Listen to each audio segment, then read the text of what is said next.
네, 사회보장학회 그리고 사회정책학회에 관심을 갖고 계신 여러 시청자 여러분 안녕하세요.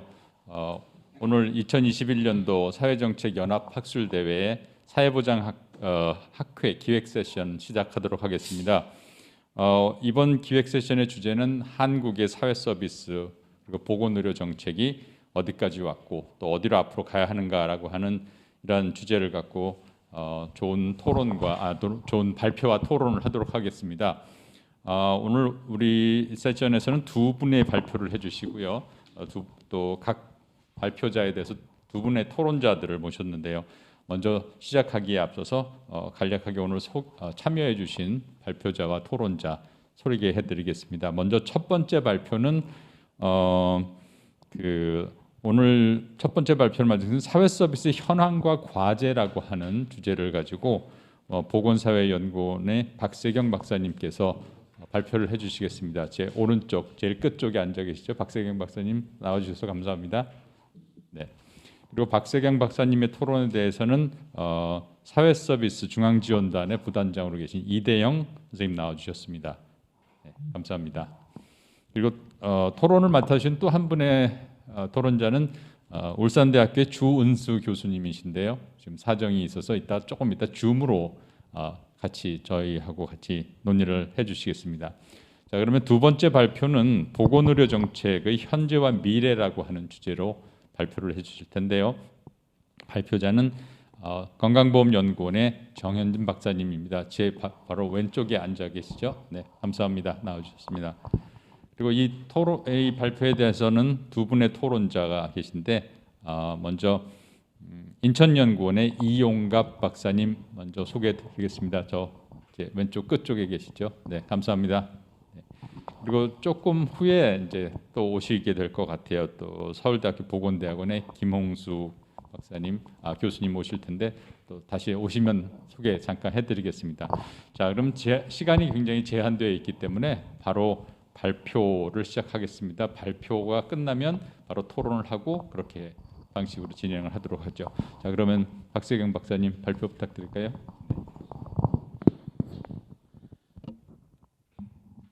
예, 안녕하십니까.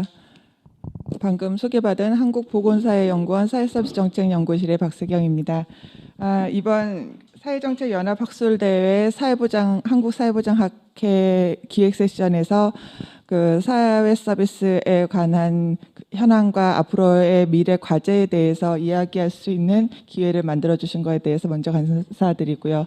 그리고 우리 유태기훈 교수님께서 자정을 맡으셔서 이번 이 논의를 같이 고민하면서 어떤 방향성에 대한 좋은 아이디어도 정책 아이디어도 모아볼 수 있게끔 이끌어 주신 것도 감사드리고 토론을 통해서 우리가 생각하지 못했던 앞으로의 좀 더 나은 정책 아이디어 그리고 이게 이제 정책 부서의 고민이 아니라 현장과 그리고 무엇보다도 서비스 대상자들이 우리 스스로일 수도 있다라는 그런 생각 속에서 이용자 그리고 정책 담당자 그리고 서비스를 제공하는 우리 제공자들 모두가 함께 이 정책 고민을 할 시점이 아닌가 해서 이번에 이 기회를 통해서 한 발짝 나아가는 계기가 됐으면 한 바람으로 이야기를 시작을 해보도록 하겠습니다. 사회 서비스 현황과 과제라는 주제를 가지고 오기는 했지만 저는 오늘 조금 더 구체적으로는 누구나 다 아시겠지만 코로나19 대응과 관련된 사회 서비스 정책 논의를 조금 더 집중해 보려고 합니다.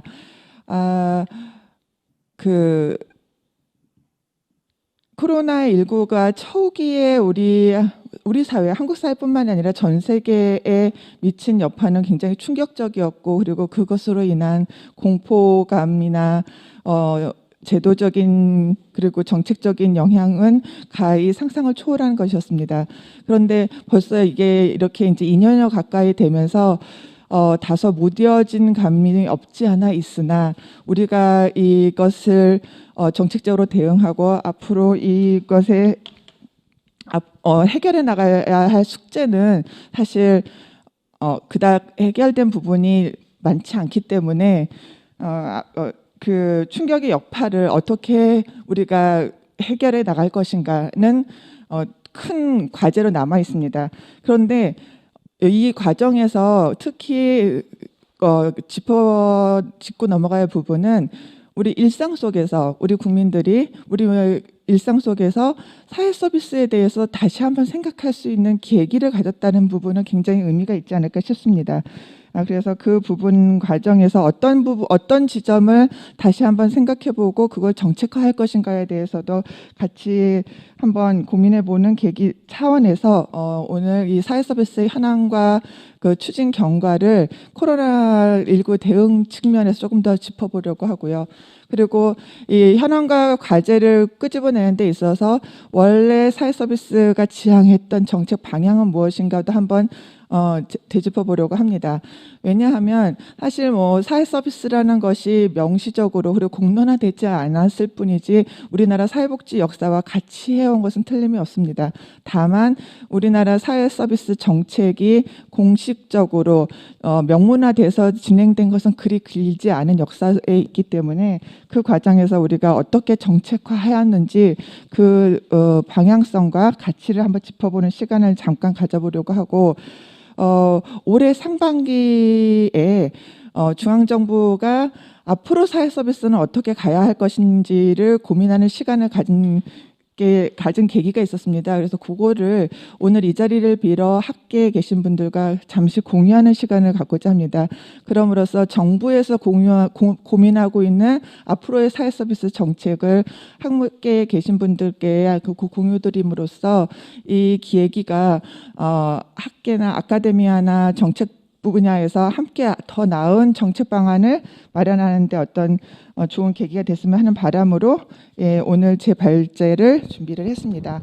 다만 이제 제가 목차 위에다가 그냥 제 고민이기도 하고 우리 같이 고민해 보는 문제이기도 하는데 사실 사회 서비스를 공론화해서 정책적으로 추진하고 있는 정부 차 입장에서는 그 정책 발전 과정을 살펴보면 주요 서비스 제도들이 제도화되고 그다음에 서비스가 많이 확대가 되기는 했지만 여전히 또 그 서비스 정책의 주요 과제들은 답보 상태에 있는 것들이 많이 남아 있거든요.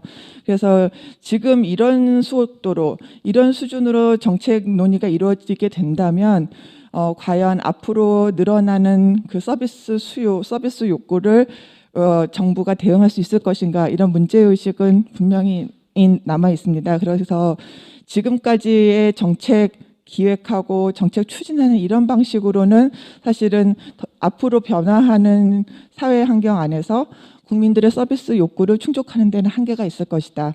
그래서 이제 지금부터의 서비스 정책은 뭔가 조금 더 달라져야 되는데 그 달라지는 정도가 그냥 조금 개선하는 수준이 아니라 저는 오늘 학회에서 말씀드리는 수준은 감히 발전적 해체 수준의 정도의 변화가 아니고서는 지금 앞으로 나타날 서비스 욕구를 대응하기 쉽지 않을 것이다. 이런 문제 제기를 드리면서 본격적인 논의를 시작해 보려고 합니다. 우선 경과 간단히 말씀을 드리면 그 2000년대 중반 이후에 이제 명시적으로 사회 서비스 정책을 정부가 시작을 하죠. 근데 되게 신기한 게 그 정부가 갖고 있는 정책 추진의 배경에 대한 문제의식은 동일했습니다. 그걸 제가 확인하기 위해서 2010년도하고 2020년도 보건복지 백서를 한번 확인을 해봤는데 그 백서 안에서 정책 추진 배경이라고 제시한 세 가지 이 주요 요인이 지금 자료에서 보시는 것처럼 신사회적 위험에 대한 선제적 예방적 사회 투자 전략, 그리고 취약계층에 대한 그 공적 부조에 대한 보완, 그리고 일자리 창출로서의 사회 서비스, 이렇게 세 가지로서 굉장히 명시적인 그 정책 여건에 대한 이해 수준은 10년 전이나 지금이나 크게 다르지 않게 이 사회 서비스 정책을 정책 수단으로 이해를 하고 있다. 정부 입장은 그렇게 가지고 있더라라는 것을 일단 확인을 할 수 있었습니다. 그런데 제가 이 자료를 이번에 이제 학회 발제를 준비하면서 한 가지 자료를 찾다가 한 가지 2010년도 초기에 그 명시적인 사회서비스 정책을 추진하는 정부 입장에서 초기 사회서비스 정책을 하시는 분들은 이런 고민을 하셨구나라고 했던 그 흥미로운 자료는 백서가 사실은 백서는 그 당해년도에 정부가 추진한 사업들을 정리하는 그 주요 성과나 정부 입장을 정리하는 자료인데 그 중요한 자료에 꽤 적지 않은 지면을 할애해서 사회서비스의 성격을 특성을 정리해 놓은 부분이 있었습니다. 그래서 그 부분을 여기 인용을 해왔는데 거기에서 보면 사회서비스에 대해서 지금보다는 훨씬 더 이렇게 지금하고 비교를 하면은 지금 하시는 분들을 약간 이거는 지울 수는 없겠죠. 지금하고 비교하지 않은 걸로. 이 당시에는 이렇게 사회서비스의 성격에 대한 고민을 이런 지점에서 하고 계셨었는데 지금 보시는 것처럼 자료에서 보시는 것처럼 사회서비스가 가져야 될 기본 성격으로 공공재적 순수성을 인정하면서도 왜냐하면 이 사회서비스가 대인 서비스로서 제공자와 이용자 간의 관계적 특성을 굉장히 고려를 하고 있다라는 점 그리고 이 관계적 특성에 기반하여 사회서비스가 다른 서비스와 차별되는 점은 사회 문제를 해결하기 위해서 사회서비스가 이용돼야 된다라는 기본 입장을 견지를 하고 있다라는 것이죠.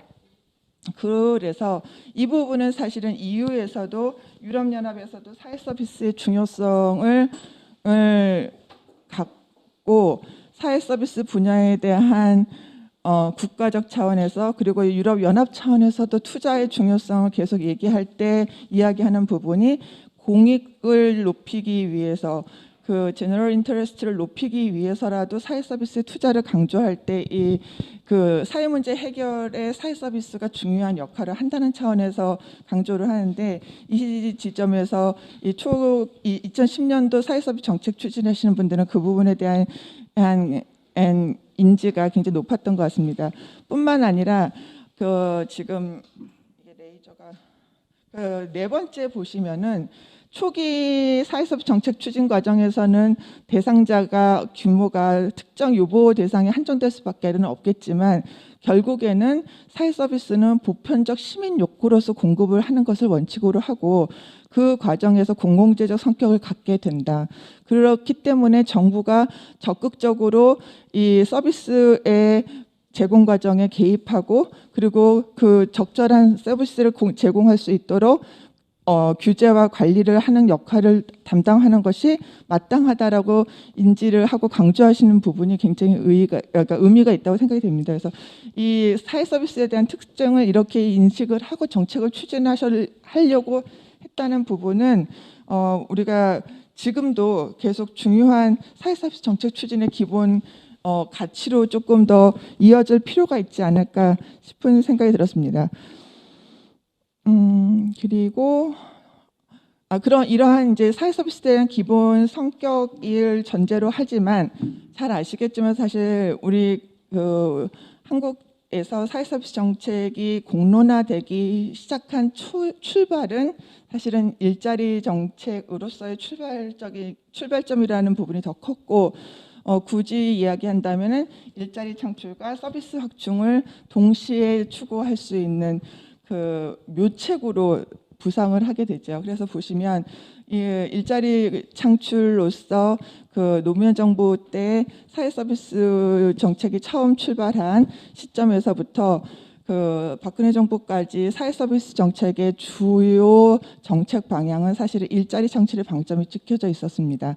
그러다가 문재인 정부 들어서면은 사실 사회 서비스 분야가 일자리 창출의 주요 영역으로 여전히 남아있기는 하나 일자리 창출은 일자리 창출로 고유 영역으로 있고 그리고 사회 서비스 정책은 다시 사회 서비스가 가져가야 할 정책 방향을 제시를 하는데 그것이 지금 이제 기본적으로 생애 주기별 나타나는 서비스 욕구에 대한 대응을 위한 서비스 확충 그리고 그 안에서 이제 지역 간에 나타나는 사회 서비스 공급의 격차를 해소한다던가 그다음에 서비스 제공 과정에 있어서 국가가 책임져야 하는 서비스 공공성의 확보, 보장성의 강화 그리고 이제 조금 더 나아가서는 또 구체적으로는 서비스 이용 제공 과정에서 나타나고 있는 뭐 전달 체계나 서비스 공급에 있어서의 파편성, 분절성 문제를 해소하기 위한 통합적 서비스의 제공, 이런 부분들이 이제 문재인 정부 2017년 이후에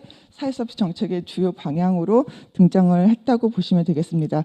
그래서 이제 이전까지는 주로 사회 서비스 정책이 일자리 정책, 일자리 창출에 방점을 두면서 서비스 제도 운영과 서비스 확충을 동시에 견인하기 위한 논의가 이루어졌다면, 그 문재인 정부는 조금 더 이 일자리 창출과 서비스 정책이 분리된 상태에서 진행이 됐다고 정리를 할 수 있을 것 같습니다. 이러는 과정에서 사회 서비스의 어느 정도까지 달성됐는지를 조금 정리를 해보면, 지금 뭐 돌봄 서비스 분야 중심으로 제가 좀 이번에는 정리를 해봤습니다. 아시겠지만 사회보장기본법에 의해서 사회 서비스의 범주가 워낙 넓게 논의가 되고 있는데, 주로 코로나19 대응하는 과정에서 사회 서비스는 이제 뭐 보건의료 분야나 이쪽 다른 영역에서는 각 해당 부서나 해당 관련 논의가 워낙 전문적으로 되었었기 때문에, 저는 오늘은 이제 돌봄 중심으로 이야기를 자료를 준비를 해봤는데, 지금 이제 아동 돌봄 같은 경우는 주로 이제 그 서비스 이용 과정에서 공공성을 강화하기 위한 그 돌봄 체계 확충이 관점에서 이 지금 자료가 준비가 되어 있고요. 노인 돌봄 같은 경우는 대표적으로 그 서비스 이용 과정, 제공 과정에서의 통합성을 강화하기 위한 시도들이 이루어졌습니다. 특히 이제 기존에 6개로 구분되어 있던 노인 돌봄 서비스들을 통합해서 노인 맞춤 돌봄 서비스가 2020년도에 출발이 됐고, 그다음에 이제 치매 국가 책임제라던가 이런 것들이 본격적으로 도입이 된 시기가 최근 이제 사회 서비스 정책에서 두드러진 성과, 뭐 현재의 상황이라고 볼 수 있겠습니다. 장애 돌봄 같은 경우도 그 뭐 가장 대표적인 변화, 제도적 변화라고 한다면 지금 보시는 것처럼 뭐 등급제 폐지라던가, 그리고 이제 서비스 지원 종합 조사 제도의 단계적 도입, 이런 논의가 지금 활발하게 이루어지고 있습니다. 이런 이제 제도적인 변화 말고 사회 서비스 정책을 주관하고 있는 중앙정부의 전담 부서인 사회 서비스 정책관에서 주로는 사실은 아주 협소하게 정의할 때는 바우처 사업을 중심으로 얘기를 하고 있었는데, 사회 서비스 정책관에서의 핵심 논의는 지금 보시는 크게 4가지 정도로 정리를 할 수 있을 것 같습니다. 그래서 이제 법제도 관련해서는 그간 뭐 사회 서비스 기본법을 만들어야 된다라던가 품질 관련된 법제도를 정비해야 된다, 뭐 이런 얘기들이 계속 있었는데, 사실은 법안 발의됐다가 그냥 법이 통과되지 못한 상태에서 넘어가고 했다가 드디어 지난 9월 국회에서 사회서비스원 관련된 법이 통과가 되죠. 그래서 사회서비스 지원 및 사회서비스원 설립 운영에 관한 법률이 통과가 됐습니다. 그러면서 이제 각 광역 지자체의 사회서비스원이 설치가 되고, 그 광역 지자체의 사회서비스원 이외에도 중앙 사회서비스원이 설치가 되면서 그 중앙 사서원을 중심으로 해서 각종 사회서비스 품질 관리라던가 여러 가지 기능에 관련된 논의가 지금 현재 진행 중이고요.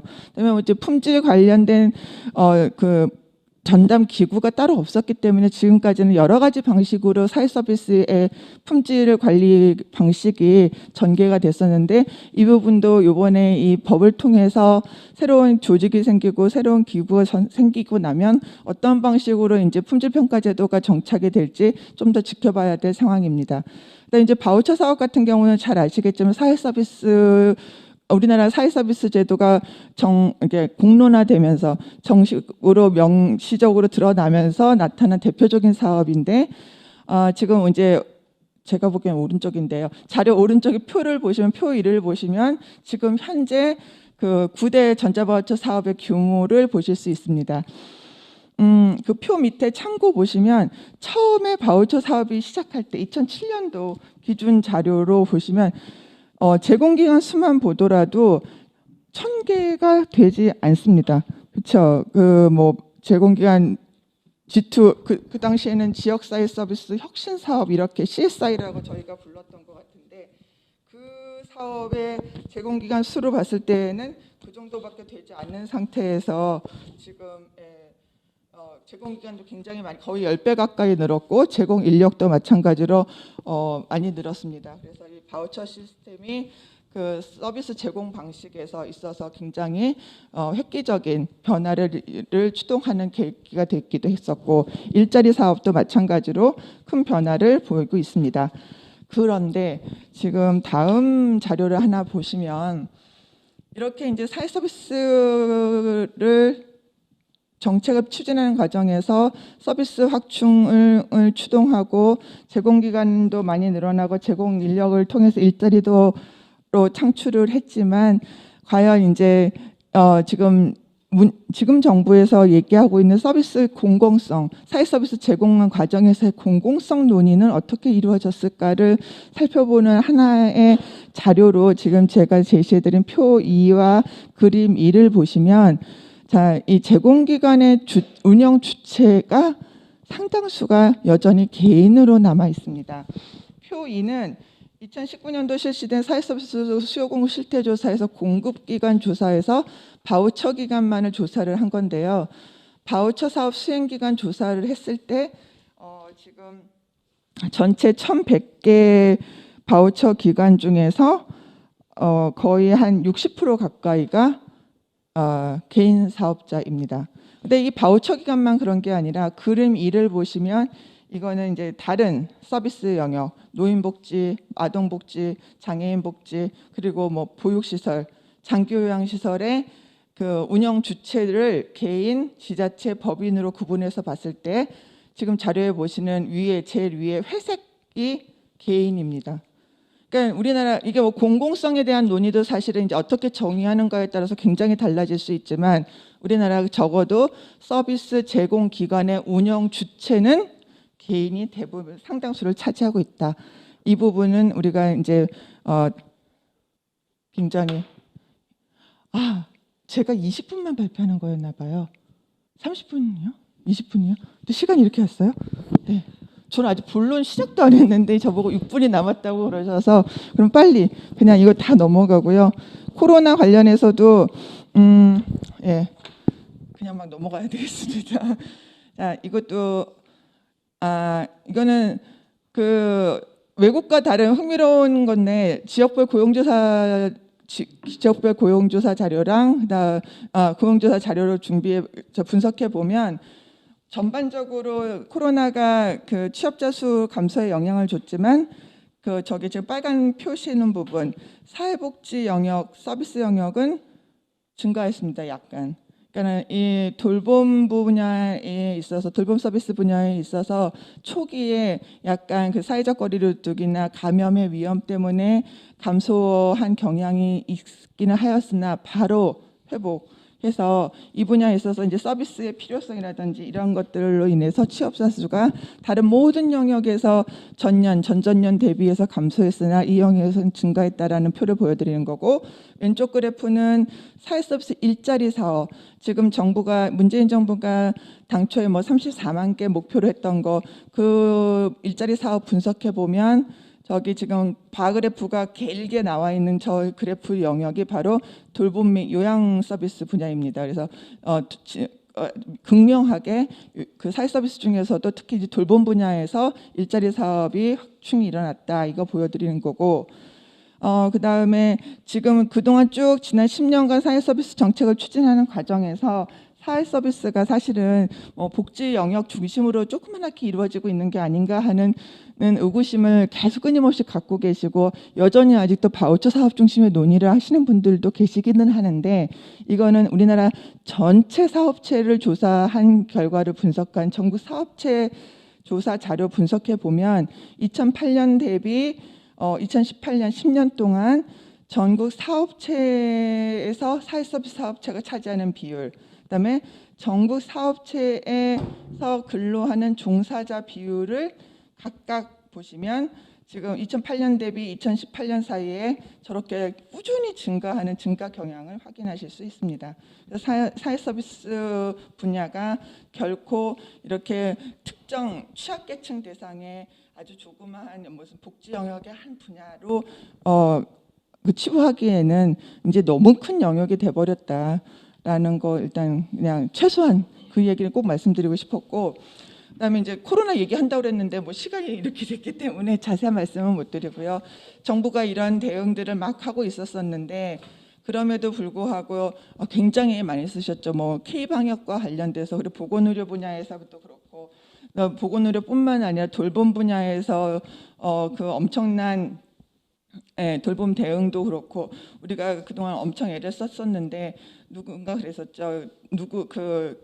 특정인의 열정과 희생으로는 이 모든 그 재난을 버텨낼 수가 없고 이렇게 장기화되는 과정에서는 그것으로서 이 재난을 이겨낼 수 없다고. 그래서 우리가 이렇게 장기화되는 과정에서는 이제 이게 시스템적으로 이걸 대응하기 위한 방안을 고민을 해야 되는데 시스템적으로 체계적으로 대응하기 위해서 우리가 무엇을 준비해야 될지 그 부분에서 대해서 이제 자료에 몇 가지 쟁점을 제기를 드렸고, 그리고 그 쟁점별 논의를 다시 그 대상으로 구분을 해서 이용자 관점에서는, 제공 인력 관점에서는, 그리고 서비스 제공 기관 관점에서는 어떠한 이슈들이 있었으며 그것을 어떻게 대응할지를 자료에 나름 정리를 해봤습니다. 그래서 요거를 말씀을 드리고, 왜냐하면 제가 오늘 꼭 말씀드려야 될 거는 사실은 이 정책 방향하고 사회 서비스가 지향하는 기본 가치는 사실은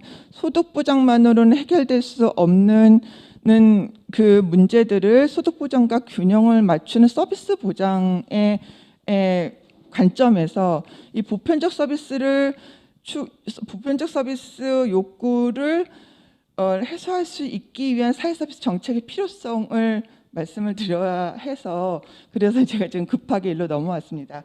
그래서 이 소득 보장과 균형에 이르는 사회 서비스 정책은 어떠한 방향으로 가야 될 것인지, 그래서 지금 적어도 정부가 추진하고자 하는 기본 가치는 지금 자료에 보시는 이 4가지 방점으로 추진을 하고는 있습니다만, 과연 이게 이제 전략적으로 어떤 성과를 거두고 있는지는 이 발표를 듣는 분들이 각자가 다 어떤 판단을 하고 계실 거라고 생각이 듭니다.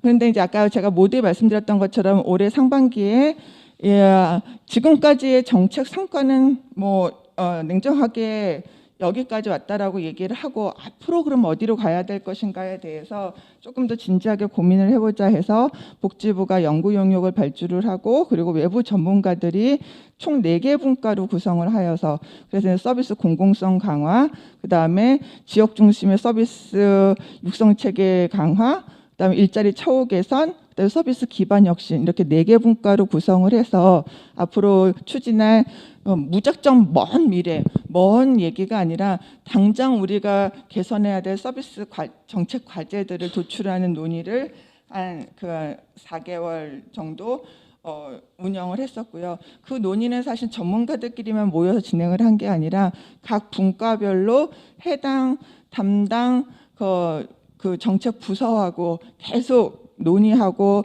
보완하고 논의하고 보완하고 이런 그 논의 틀을 가지고 그렇게 해서 지금 이제 정책 전략을 마련을 했다는 말씀을 드립니다. 그래서 예를 들어서 공공성 강화 분과에서는 기본적으로 적어도 우리가 정책 추진하는 사람들은 사회 서비스 국뿐만이 아니라 복지부 내에서라도, 아니면은 지자체와 중앙정부가, 아니면 광역과 기초가 이야기할 때 사회 서비스가 기본적으로 우리가 논의할 기본 틀은 프레임은 갖추고 논의를 하는지, 지금 첫 번째 전략 과제만 가지고도 한참을 이야기할 수 있지만 어쨌든 그 기본 점검 과정에 대해서 공유할 수 있는 프레임을 갖자.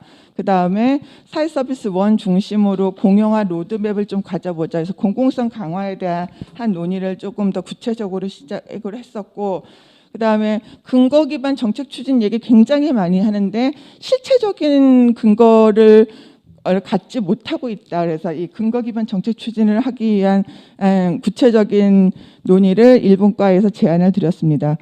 2분과는 그 G2 사업의 개선 방안을 모색하는 논의였었고요.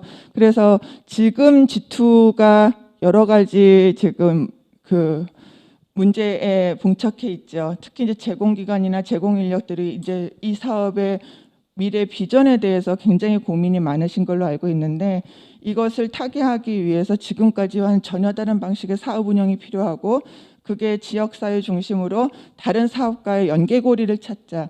그것으로 하나가 연계통합형, 그게 이제 패키지형하고 모듈형이라는 표현을 드렸는데, 이것은 다른 기회에 좀 더 구체적으로 논의할 수 있기를 기대를 하면서 그 G2 사업의 혁신 방안을 제시를 드렸고, 또 하나 이제 주요 논의가 여기가 디지털라이제이션입니다.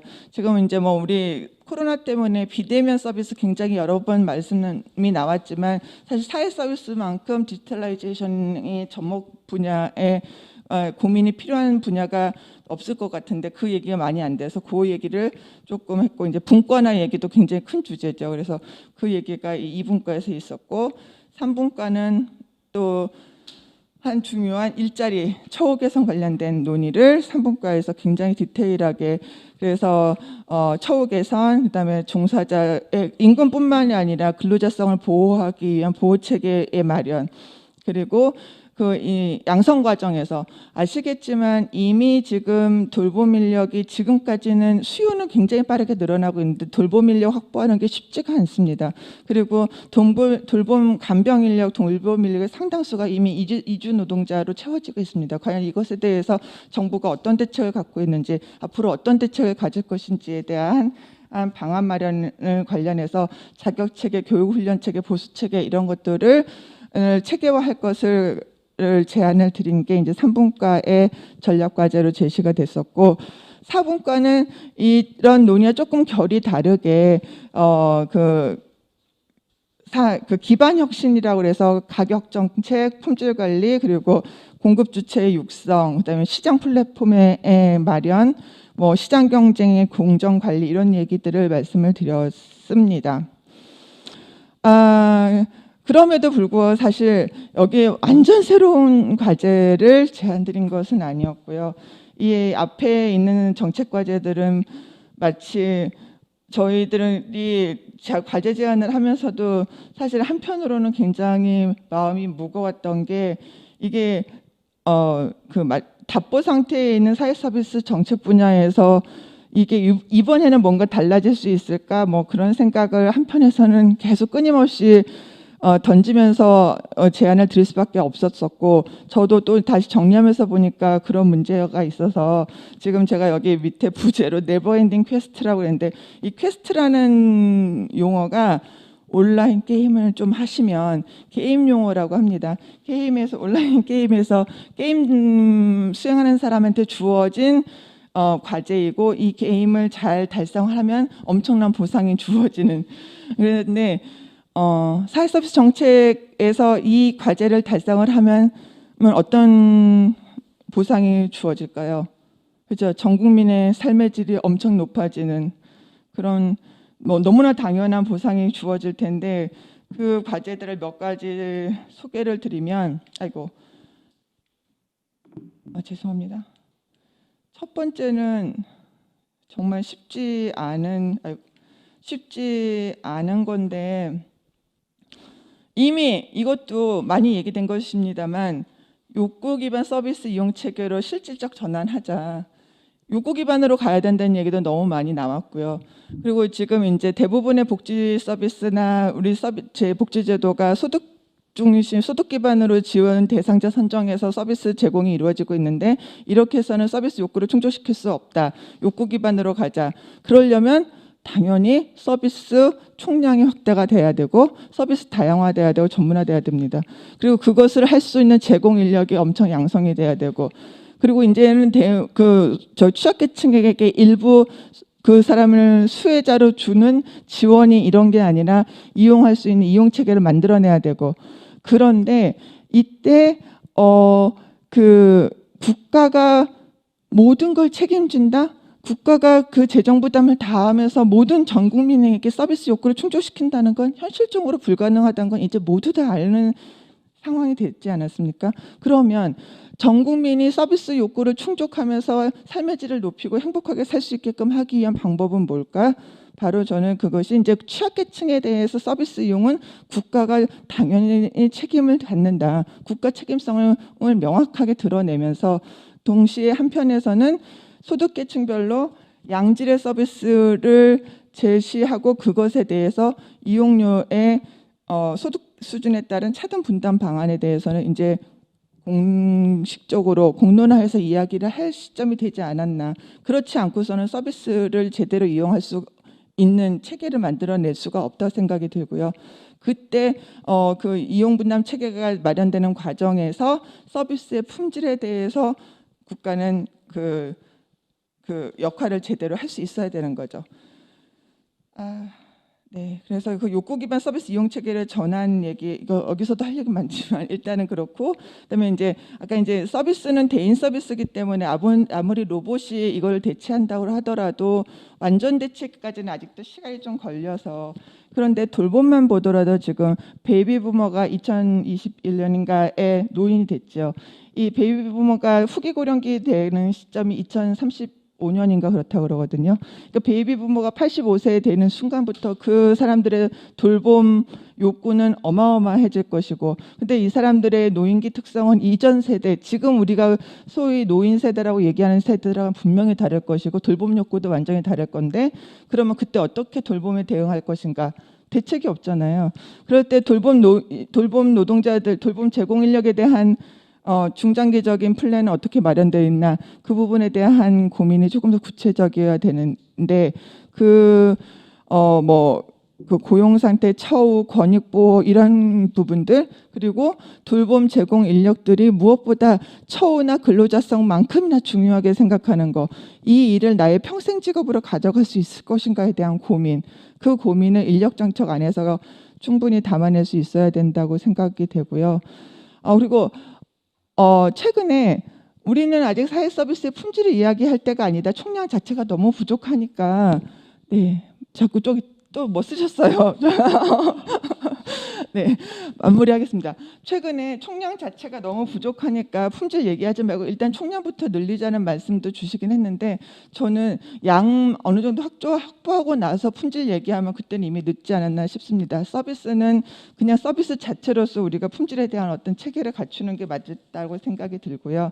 그다음에 그 사회 서비스 욕구를 딱 하나만 간단하게 갖고 있는 경우들은 거의 없고, 우리 아직 결혼 안 하신 분들을 뭐 연애하는 과정에서, 그리고 뭐 하여튼 어떤 문제든지 인간이 살아가는 과정에서 발생하는 모든 문제, 가족 생활, 이런 욕구들을 살펴봤을 때 그 복합 다중적인 욕구들을 가져볼 때는 사회 서비스는 중복이나 형평성 이런 논의가 기존의 복지 서비스 논의하고는 분명히 차별화돼야 된다고 생각합니다. 그래서 이런 이용 절차와 제공 절차가 기존 복지 논의하고는 조금 복지 서비스, 그 자녀적 복지 서비스 논의하고는 구별되게 다시 원점에서 시작돼야 될 필요가 있다라는 말씀을 드립니다. 그리고 지역 격차요. 그 누군가가 내가 사는 곳이 어딘가에 따라서 서비스 이용의 경험이나 서비스 이용의 차이가 다르다는 거, 그리고 서비스 접근성, 제공인의 전문성의 차이가 난다는 거, 그는 적절치 않다라고 얘기를 하는데, 이 지역 격차의 얘기도 그게 그 해당 지자체만의 책임으로 둘 수 없지 않습니까? 그래서 이 문제를 해결하기 위해서 무엇을 어떻게 해야 될 것인가에 대한 얘기도 중앙과 지방이 같이 얘기하지 않으면 안 되는데, 그 논의의 통로가 매우 단절적인 것 같습니다. 그래서 지금 최근에 지역사회 통합돌봄 선도사업의 사례를 보더라도 이게 그 협업 구조가 생기지 않았을 때 각자가 서로 입장이 얼마나 사업 운영하는 과정에서 이거는 지금 얘기하면 안 될 것 같아서 여기까지 얘기해서, 그래서 이 그 지역 격차 해소를 위해서는 중앙과 지자체 간의 협력 관계, 그리고 아무리 이게 이제 자율성과 권한의 문제, 분권적 권한의 문제라고 하기는 하지만 일단 각자의 역할에 대한 논의가 우선 해서 그 로드맵을 조금 가져야 되지 않을까. 우린 지금 그것 자체가 아직 없는 게 좀 문제인 것 같고, 그다음에 아까 잠깐 소개해드렸는데 사회 서비스의 디지털라이제이션이 지금 당장 로봇 만들어서 로봇이 모든 돌봄 서비스의 인력 그 역할을 대체할 거라고 기대하는 거는 어불성설인 것 같습니다. 그래서 우리가 우리 수준에서 우리가 할 수 있는 차원의 디지털라이제이션이 무엇인지 우리가 지금 당장 할 수 있는 그 정책적 우선순위에 대한 고민도 필요한 것 같습니다. 제가 늘 이렇게 시간이 쫓겨서 하고 싶은 말 제대로 못하고 가는 게 한이었는데 여기서 마무리해야 될 것 같습니다. 이상을 마치겠습니다. 감사합니다.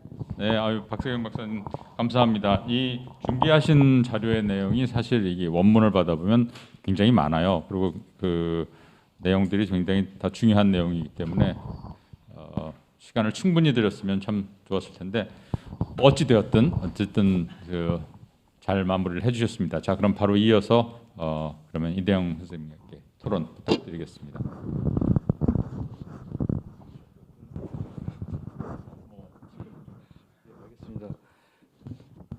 네, 저 사회서비스 중앙지원단의 이대영입니다.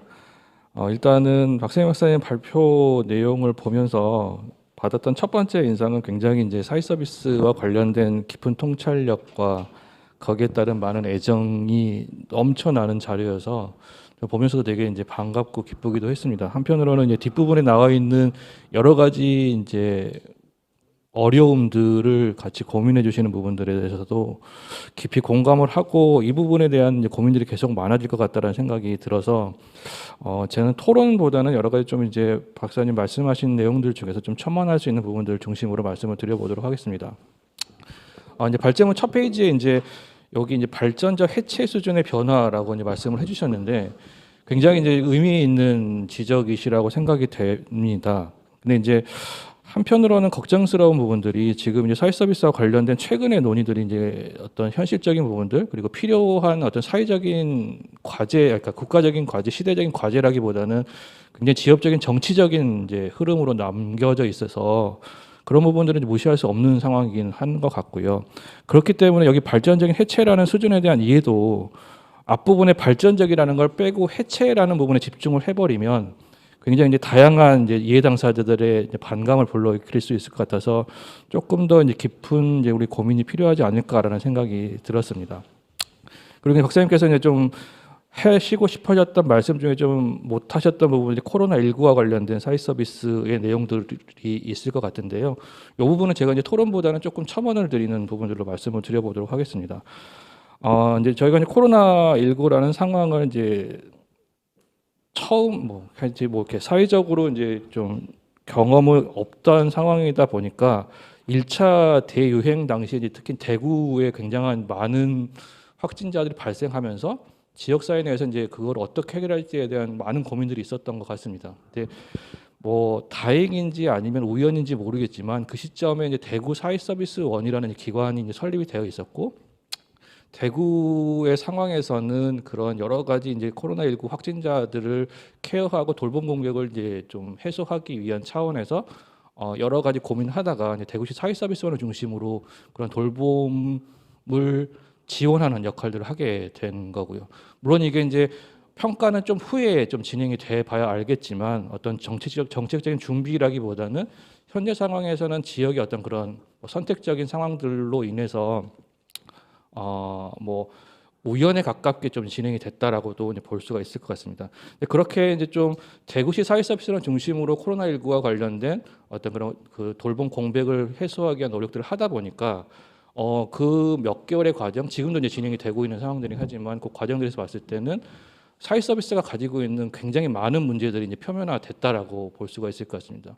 뭐 흔히 알고 있는 뭐 돈의 문제, 사람의 문제, 그리고 이제 제도의 문제, 전달 체계의 문제, 뭐 혹은 가지고 있는 인프라의 문제 이런 것들이 굉장히 복합적으로 작용을 하면서 우리가 그동안 사회 서비스와 관련된 어떤 노력을 했을까라는 이제 회의가 될 정도의 어떤 상황들이 됐다라는 거죠. 그래서 박사님께서 이제 표현해 주셨던 것처럼 10년 이후에 어떤 사회 서비스와 관련된 발전적인 논의가 있었을까라는 고민을 하게 되는 정도의 수준이 됐었던 거죠. 물론 그 과정에서 굉장히 많은 노력과 많은 고민과 많은 제도들과 많은 사업들이 운영이 됐고 거기에 따른 비판과 수정들이 이루어지고 있지만 아직까지도 이제 많은 부분이 부족하다라는 게 표면적으로 드러난 이제 현상이라고 보여질 수 있을 것 같습니다. 그래서 이제 그런 차원에서 이제 이번 정부에서 사회 서비스 원을 이제 좀 야심차게 준비해서 진행을 하고 있는 상황들이고요. 19년도부터 이제 시작이 돼서 내년까지 17개 시도에 이제 사회 서비스 원이 설립돼서 운영이 될 상황들입니다.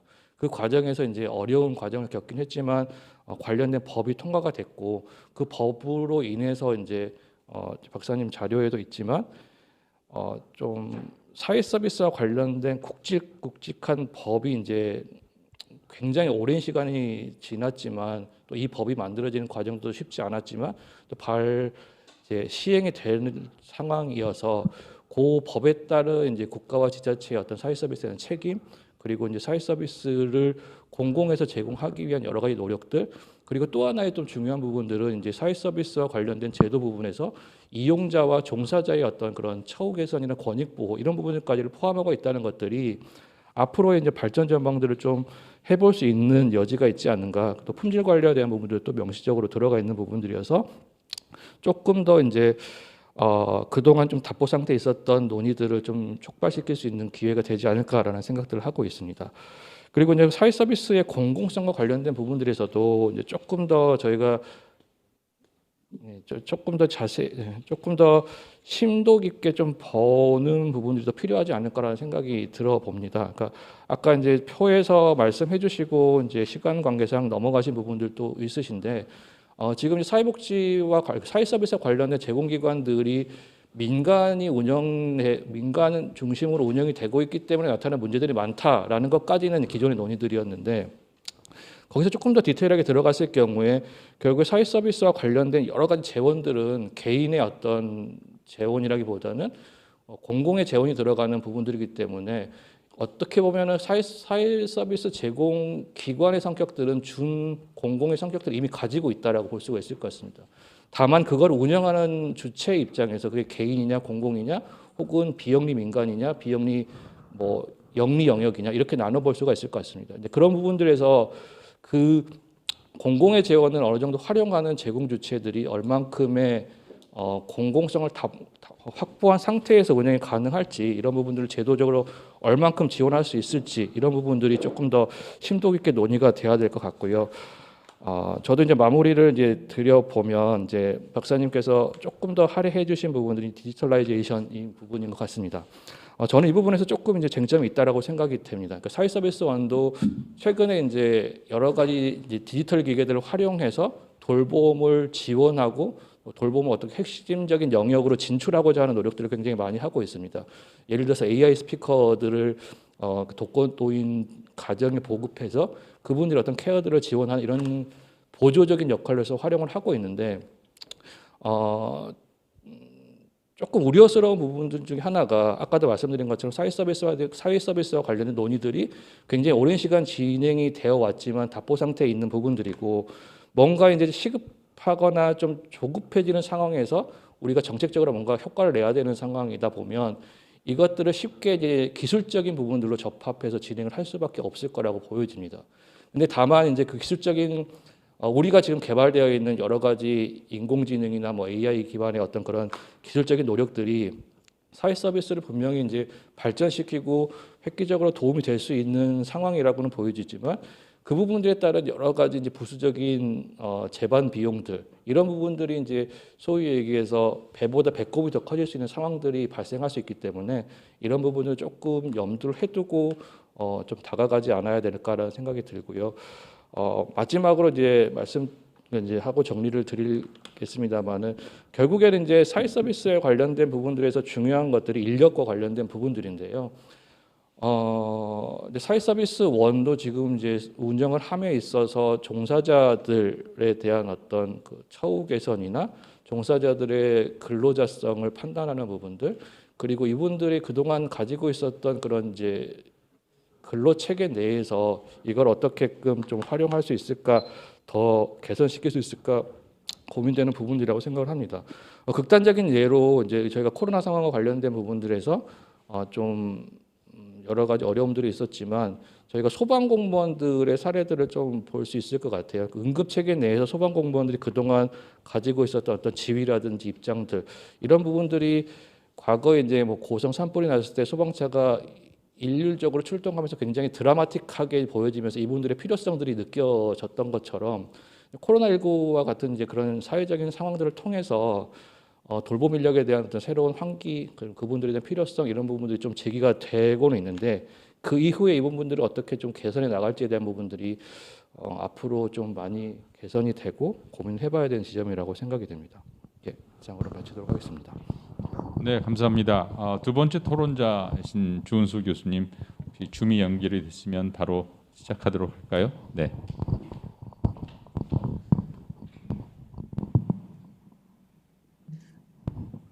네, 안녕하세요. 일단 이렇게 줌으로 참여하게 된 부분은 일단 양해 부탁드리겠습니다. 제가 다음 또 다른 제 복지부 주관하는 그 회의에 참석해야 되는 상황하고 겹쳐가지고요.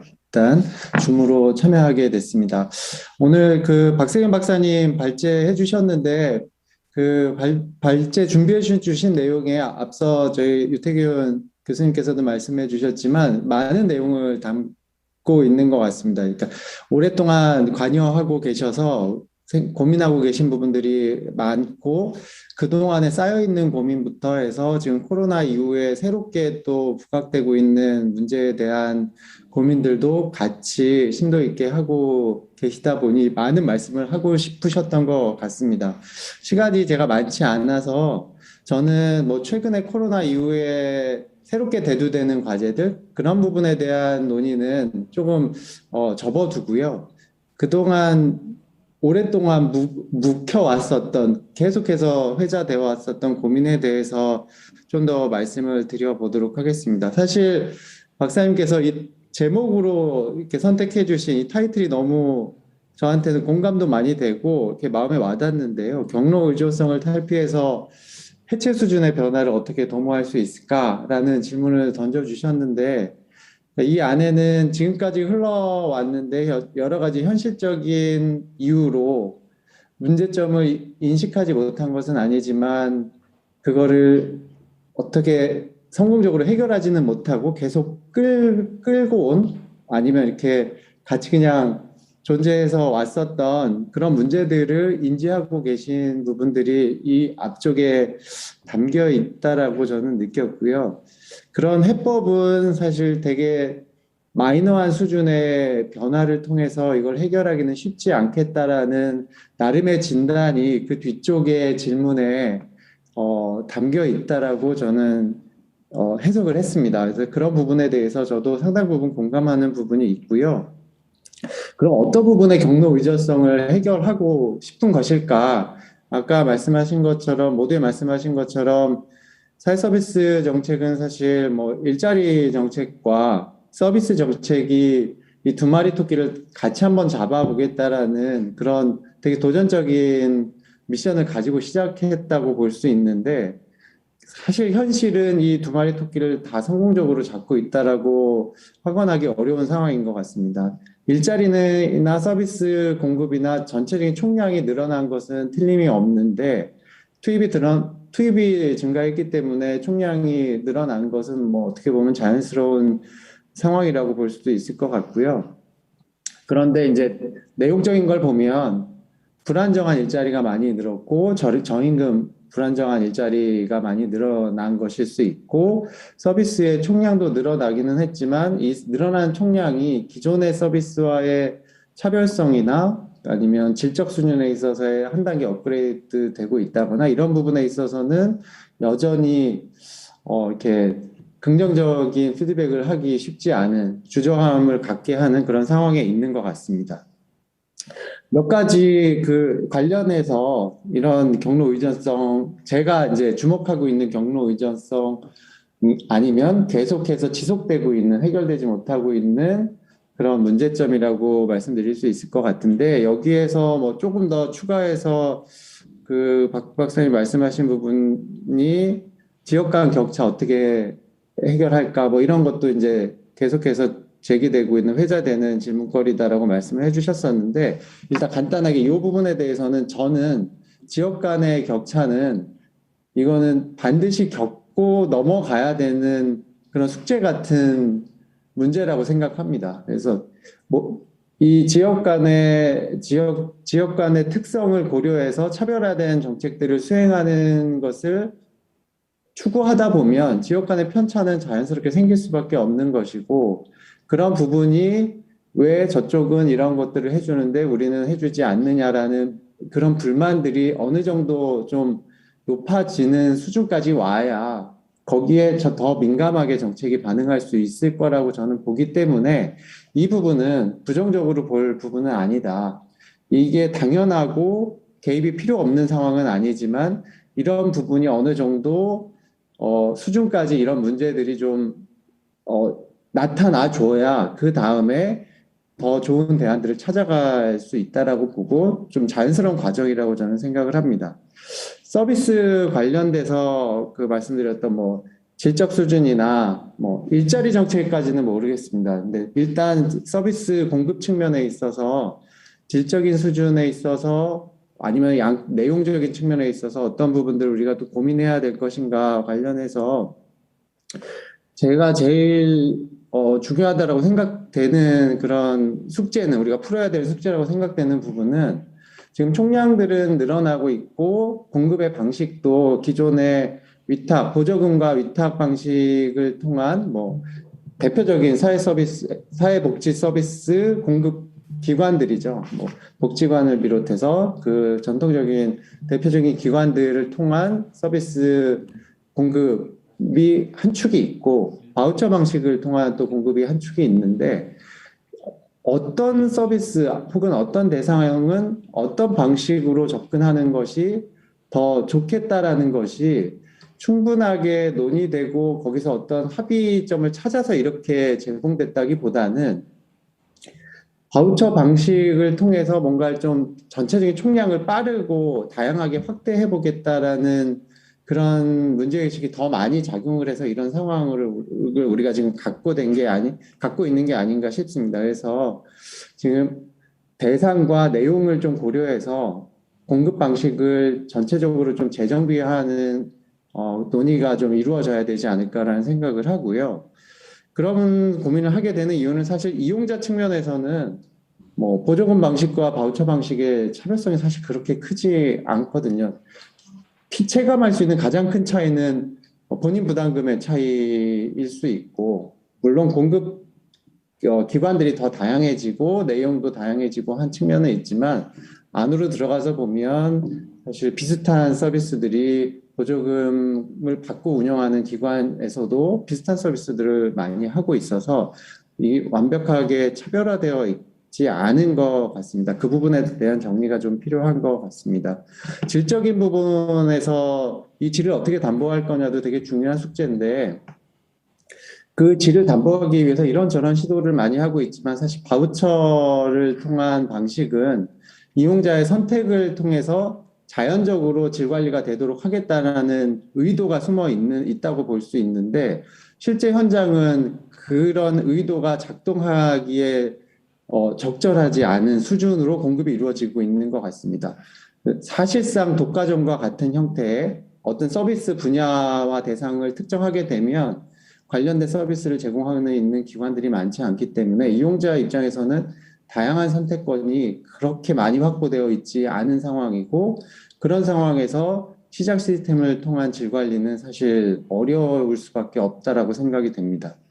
그런데다가 더 하나 중요한 부분은 이용자들이 이용하는 데 있어서 일단 어떤 서비스의 이용자로 선택이 되면 그게 보조금을 받고 운영하는 기관의 이용 신청을 성공적으로 해서 이용자로 선택이 되든 바우처 이용 대상으로 선정이 돼서 그 지원을 받게 되든 하여튼 그 시스템 안으로 들어가기만 하면 그 질이 어떠한지에 대해서 고민할 필요가 없이 내가 투여하는 것보다는 만족스러운 서비스를 받고 있는 것 같습니다. 현실에서는. 근데 정부에서 지원하고 있는 그 예산 대비 괜찮은 수준의 서비스이냐라는 질문은 여전히 남는데 이용자 입장에서는 그 고민을 가질 이유가 하나도 없는 상황입니다. 지금 시스템 상황이. 그렇기 때문에 이용자들에게 내가 어떤 서비스를 이용할 때 본인들이 기회비용을 지불해야 하는 느낌을 가질 수 있도록 뭔가가 정비돼야 되지 않는가라는 고민을 저는 하고 있습니다. 이제 시간이 많지 않은 것 같아서 이제 정리 말씀드리면 뭐 최근에 기본소득 얘기 많이 하고 있는 것 같습니다. 뭐 이런저런 소득보장 정책들이 갖고 있는 사각지대 한계도 있고, 그리고 그걸 정책을 결정하는 사람들, 디자인하는 사람들이 위험을 관심 있는 개입이 필요한 위험을 정리해서 거기에 대한 제도를 만들어내는 방식의 그 소득보장 정책은 어느 정도 한계가 있고, 기본적으로 어느 수준을 누구에게나 보편적으로 깔아주는 방식의 소득보장 제도를 고민할 필요가 있다라는 논의들, 뭐 거기에 찬반이 많지만 하고 있는데, 사회 서비스에서도 아까 박세경 박사님 그 발전적인 해체 뭐 이런 말씀을 하셔서 사실 이런 생각도 하게 된 것 같습니다. 제가 사회 서비스 분야에서도 그 뭐 개인 예산 제도 같은 것들을 도입을 하는데, 개인 예산 제도를 아주 포괄적인 범위로 광범위하게 도입을 해서 어느 정도의 그 예산을 다 깔아주는 거죠. 그 정도의 예산을 어떤 기관에서 어떤 방식으로 사용하는지는 정말 이용자의 선택권에 맡겨주는 방식으로. 근데 개인의 욕구가 다를 수 있기 때문에 이 배정되는 예산에 차등을 두는 방식으로 해서 욕구에 기반해서 예산을 달리하는 방식으로 욕구 컨트롤을 하지만, 이 사용하는 부분에 있어서의 관리 감독을 하겠다라는 그런 욕심은 좀 많이 내려놓고, 그런 방식은 이용자가 본인의 상황과 조건에 맞춰서 할 수 있도록 좀 열어두는 방식의 고민들을 해볼 수는 없을까 하는 고민을 해봤습니다. 시간이 많지 않은 것 같아서 저는 이 정도로 말씀을 정리하고 마치도록 하겠습니다. 네, 주은수 교수님 감사합니다.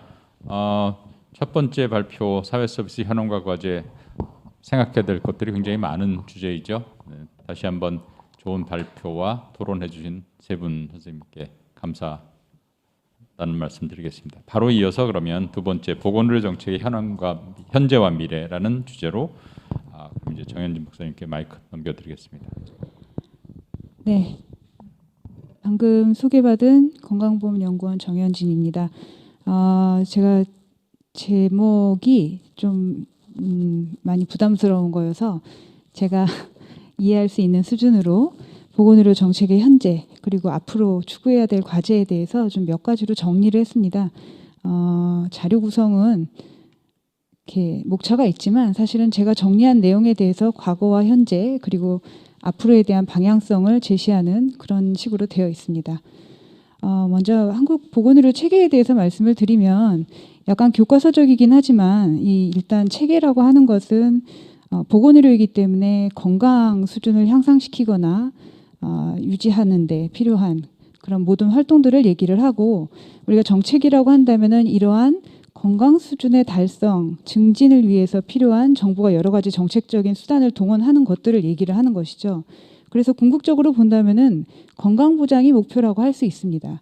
근데 사실은 들여다보면은 그 중에서도 건강이라고 하는 건 굉장히 많은 요소에 의해서 영향을 받음에도 불구하고 사실 우리나라 보건의료 정책은 또 다른 나라도 마찬가지고요. 교과서를 봐도 마찬가지고 의료 서비스를 어떻게 생산하고 제공하고 보장하느냐에 대한 이야기가 굉장히 주류를 차지하고 있습니다. 뭐 방금 사회 서비스 얘기도 하셨지만 그 이야기를 듣다 보니까 의료 서비스하고 비슷한 것 같다라는 느낌을 많이 받았는데요. 그럼 이런 의료 서비스의 생산 제공 보장에 있어서 건강 수준을 향상시키면서 동시에 국민 의료비를 절감하는 것이 정책을 추진하는 쪽에서는 목표가 되는 거고요. 계층 간의 형평성을 제공하는 게 목표가 되겠죠. 아까 건강이라고 하는 건 굉장히 많은 요소에서 영향을 받는다고 말씀을 드렸는데 사실은 개인의 어떤 제네틱한 특성도 있고 환경적 요인도 있기 때문에 진짜 건강을 목표로 한다면은 이 위에 있는 이 모든 정책이 다 관여가 되어야 합니다. 근데 그렇지만 사실은 보건의료 쪽만 오면은 요즘 보건의료와 크게 연관이 되어 계속 서로 연결성이 높아지는 사실은 복지의 일환이죠. 보건의료도 이 복지 정책이 있고요. 공중보건 정책이 있고 건강 증진 정책이 있고 의료 제공 정책이 있습니다. 그리고 이 제공 정책의 가장 핵심적인 게 우리나라는 건강보험 정책이고요. 지금까지 우리 상황은 사실은 이 하단의 이 빨간 부분에 굉장히 몰입해 있는 상황이다라고 보입니다. 그러면 이 의료 제공 정책에 의해서 만들어진 우리나라 의료 제공 체계의 특징이 무엇이냐 하면은 아주 명백합니다. 일단 재원 조달은 공공재원 조달로 단일화돼 있습니다. 건강보험이라고 하는 공적 재원으로 단일화되어 있는데 그것이 충분하지 않다. 이제 여기 OECD하고 비교를 해봤지만 전체 국민 의료비 중에서 공공재원이 차지하는 비중이 상대적으로 높지 않죠. 그 다음에 그러면은 서비스 공급 파트는 어떻게 돼 있냐? 과도하게 민간 자본에 의존되어 있습니다. 그러다 보니까 이 서비스 제공 방식이 민간의 영리적 성격과 굉장히 결합이 되어 있는 것이죠. 그래서 공적 재원과 영리적인 서비스 제공 간에 서로 굉장히 이해관계가 많이 부딪히는 그런 관계입니다. 그럼 이거를 양자 간에서 조절을 해줘야 되는 거버넌스가 제대로 작동을 하느냐에 대해서 안타깝지만 그렇게 보기가 힘듭니다. 정책 거버넌스 자체가 조금 부재한 측면이 있고요. 특히 정책 거버넌스에서 가장 문제가 되는 것은 공공재원에 의해서 조달되어 있는 이것을 어떻게 사용할 것이냐. 서비스를 만드는 쪽은 이 공공재원을 활용해서 어떻게 서비스를 만들어낼 것이고 이용하는 쪽에서는 어떻게 이용을 해야 될 것이냐에 대한 기본적인 거버넌스가 없고요. 그 거버넌스의 핵심은 자원을 할당하고 배분하는 기전인데 이게 이제 보험의 기전인데 보험 기전이 제대로 작동을 하지 않고 보험 기전에 대한 사회적인 합의가 이루어지지 않고 있습니다. 그리고 이렇게 만들어진 기본적인 그 원인 중에 하나는 애초에 보험 기전을 설정을 할 때 어느 정도 보험료를 부담하고 급여를 어느 정도 줄 것이고 거기에 대한 비용을 수가를 어떻게 줄 것이냐 자체가 초기부터 기반이 매우 약했어요. 그러다 보니까 굉장히 만드는 쪽에서도 그 상황을 헤쳐나가기 위해서 무언가 다른 방식을 자꾸 추구하고 이런 식으로 불균형적인 상황이 있으면서 조정 과정도 총체적이고 체계적으로 됐다기보다는 그때그때 상황에 맞춘 그런 조정을 했다라는 것이죠. 그에 따라서 나타난 결과는 뭐 다들 아시다시피 일단 전국민 의료 보장을 달성했기 때문에 접근성은 높습니다. 그렇지만 경제적인 접근성을 따질 때 보장성 수준은 여전히 낮죠. 지금 64.2% 정도 되고 있습니다. 그 다음에 서비스 공급이 불균형합니다. 왜냐하면 영리적인 서비스 제공을 하다 보니까 어떤 그 프로핏이 발생하는 데에는 서비스가 많이 만들어져 있고요. 그렇지 않은 곳에 대해서는 만들어지지 않습니다. 그래서 서비스 영역 간에도 그 불균형한 측면이 있고요. 그 다음에 우리가 지역 격차가 있잖아요. 그러다 보니까 서비스의 배치 자체도 불균형적입니다. 그래서 국민의 건강 관점에서는 적어도 충분히 누구나 누려야 하는 필수 의료가 지역 격차가 있고요. 그 다음에 필수 의료가 아닌 일반적인 입원 서비스도 지리적 접근성의 차이를 보이고 있는 게 문제입니다. 서비스 제공 방식은 어떠냐 하면 박리담회형 서비스 제공 형태가 아주 일반적이죠. 그러다 보니까 그리고 이 비급여를 굉장히 양산을 합니다. 기본적으로 이익은 적고 서비스는 많이 만들다 보니까 이 비급여가 계속 양산이 되고 비급여 양산의 원인은 원가와 수가의 격차, 마진율에 따라서 과잉 진료를 하거나 과소 진료를 하는 게 일상화되어 있고 이러다 보니까 마진율이 많이 발생하는 영역에서는 그래도 박리담회형 서비스를 제공하는 건 굉장히 노동 강도가 세다는 얘기인데 이 내에서도 서비스의 질이 어느 정도 이번 부분에서는 만족이 됩니다. 그런데 이 마진율이 낮은 쪽에서는 사실은 질적인 수준을 보장하지 못하는 게 우리나라의 현상입니다. 그 서비스의 제공과 공급에서 의료 제공의 규율이 없기 때문에 대형병원 쏠림이 일어나고 있고요. 그러니까 의료를 이용하는 사람 입장에서도 이게 공적 재원에 의해서 주로 이용이 되는데 물론 그 공적 재원은 국민들이 냅니다마는 어떤 방식으로 의료 이용을 할 것이냐에 대해서 규율이 없습니다. 그래서 대형병원 쏠림이 심하고 1차 의료가 잘 갖추어지지 않는 그런 형태가 지금 상황인 거고요. 그러다 보니까 필요도와 무관한 의료 이용이 되고 있습니다. 여기 보시면 OECD 국가 중에서 우리나라가 뭐 의사를 방문하는 것이나 아니면은 입원 일수 같은 데서 세계에서 거의 탑 클래스를 차지하고 있는데 이거는 아까 말씀드린 박리담회형 서비스 공급 구조와 영향이 있습니다. 근데 이제 이쪽 끝에 보면은 사실은 굉장히 자원을 과도하게 이용하는 일부 그룹들이 있어요. 그러면 이들은 이 서비스가 박리담회형이어서 그러냐? 이건 아닌 것 같습니다. 이분들은 기본적으로 욕구가 굉장히 많고 굉장히 복합적인 욕구를 갖고 있는데 이게 우리나라 보건의료 정책에서는 기본적으로 의료 서비스 제공만을 많이 다루고 있기 때문에 의료 서비스 제공만으로 해결되지 않는 그룹들에서 굉장히 많은 자원을 이용하는 이러한 문제들이 지금 발생을 하고 있습니다. 결과 건강 수준은 상당히 향상되어 있는 상태고 OECD 국가 중에서도 굉장히 좋은데 문제가 되는 것들은 건강 격차가 발생하고 있다는 거죠. 지역별로도 건강 격차가 있고 소득 수준별로도 건강 격차가 있습니다. 그래프를 잘 보시면은 상위에 속하는 그룹들과 하위에 속하는 그룹들 간의 어떤 건강 수명의 격차가 점점 더 벌어지고 있는 것이 지금 현재의 상황입니다. 그러면 이런 것들을 하기 위한 거버넌스 정책들이 상당히 좀 부족한 건데요. 건강보험제도 위주의 보건의료 정책 중심으로 많이 되어 있습니다. 정책 도구 자체가. 그래서 정책 도구 자체가 좀 상당히 이 건강보험 정책은 굉장히 이해가 첨예하게 대립하기 때문에 그런 정책 수단만 갖고 있고 다른 수단이 조금 부족하다. 그다음에 이해 당사자의 영향력이 강하면서 상대적으로 소비자의 참여가 미비한 상태로 되어 있고요. 보험자의 기능이라든가 이런 것들이 좀 인정을 받고 있지 못하는 상황. 그리고 치료 서비스 제공 위주의 생리학적 모델이기 때문에 이게 지금 현재 노인 인구가 증가하고 있는 환경에 좀 걸맞지가 않다라는 것입니다. 그러면 우리나라의 이 그 제도가 이렇게 전체적으로 왜 이런가를 한번 살펴봤었는데요. 지금 한 70년대부터 우리나라가 이제 본격적으로 의료 정책이 시작된 것 같은데 한 40년이 흘렀거든요. 왜 아직 이런 상태인가 이제 이런 고민들이 생겨서 좀 봤었는데요. 좀 참고하시면 될 것 같습니다. 초기에는 보건의료 정책 시작 시점에는 여러 가지 관련 법제적인 규정들을 좀 만들었었고 그 다음에 70에서 91년도 이 시점쯤에 이제 건강보험이라는 의료보험이 도입이 됐죠. 의료보험이 도입되기 전까지 내지는 의료보험이 성숙하기 전까지의 정부의 정책은 여러 가지 의료 서비스 제공을 하는 데 있어서 정부가 공공적인 기전을 많이 활용했습니다. 보건소를 확대한다든가 무기촌을 해소한다든가 모자보건 정책을 한다든가 이런 것을 통해서 제공이 충분하지 못한 의료 서비스 제공을 정부가 공공재원으로 많이 했으면서 동시에 의료보험 제도를 도입했는데 의료보험 제도가 도입된 이후에는 모든 수요와 공급 정책이 사실상 의료보험 위주로 되었다. 그러면서 그 이후에는 보건의료 정책이 사실상 건강보험 정책 위주로 되어 있는 이런 상태고요. 건강보험 통합이 되고 난 다음에는 사실은 건강보험 내에서의 제도적인 그 완결성을 위한 여러 작업들이 됐습니다. 그래서 의약분업도 실시를 했고요. 그 이후에 주로 나타난 게 이제 보장성 강화가 정책의 메인 패러다임이 됐습니다. 그래서 보면은 건강보험 보장성 강화 로드맵이 이제 노무현 정부 때 해서 70%까지 하겠다. 박근혜 정부 때는 4대 중증 질환으로 해서 80%까지 하겠다. 문재인 정부는 비급여 전면 급여하면서 70%까지 하겠다. 그래서 건강보험 보장성 강화 정책이 현재 보건의료 정책의 거의 메인 이슈가 되어 있는 상황이고 노인 장기요양보험은 이제 해외 사례에 비해서 굉장히 빠르게 해서 미래 사회에 대한 대응을 좀 하고 있는 상황이다. 그래서 전체적으로 보면은 저는 이제 의료 정책에서는 틀거리는 갖추었고 어느 정도 기반은 되어 있는데 재원과 공급의 불균형 사이에서 그 자체에서 해결해야 할 과제가 아직 많이 남아 있는 상태에서 사실은 이제 환경 구조가 변화하고 있는 게 우리 상황인 것 같습니다. 현재 우리나라 보건의료 정책은 정부에서 제시한 주요 공약 과제들 중심으로 보면은요. 첫 번째는 건강보험 보장성 강화입니다. 그래서 의학적 비급여를 전면 급여화하겠다고 했고요. 30조를 투입해서 70%를 달성하겠다고 했습니다. 저는 이 정책에 대해서 약간 평가하는 지점은요.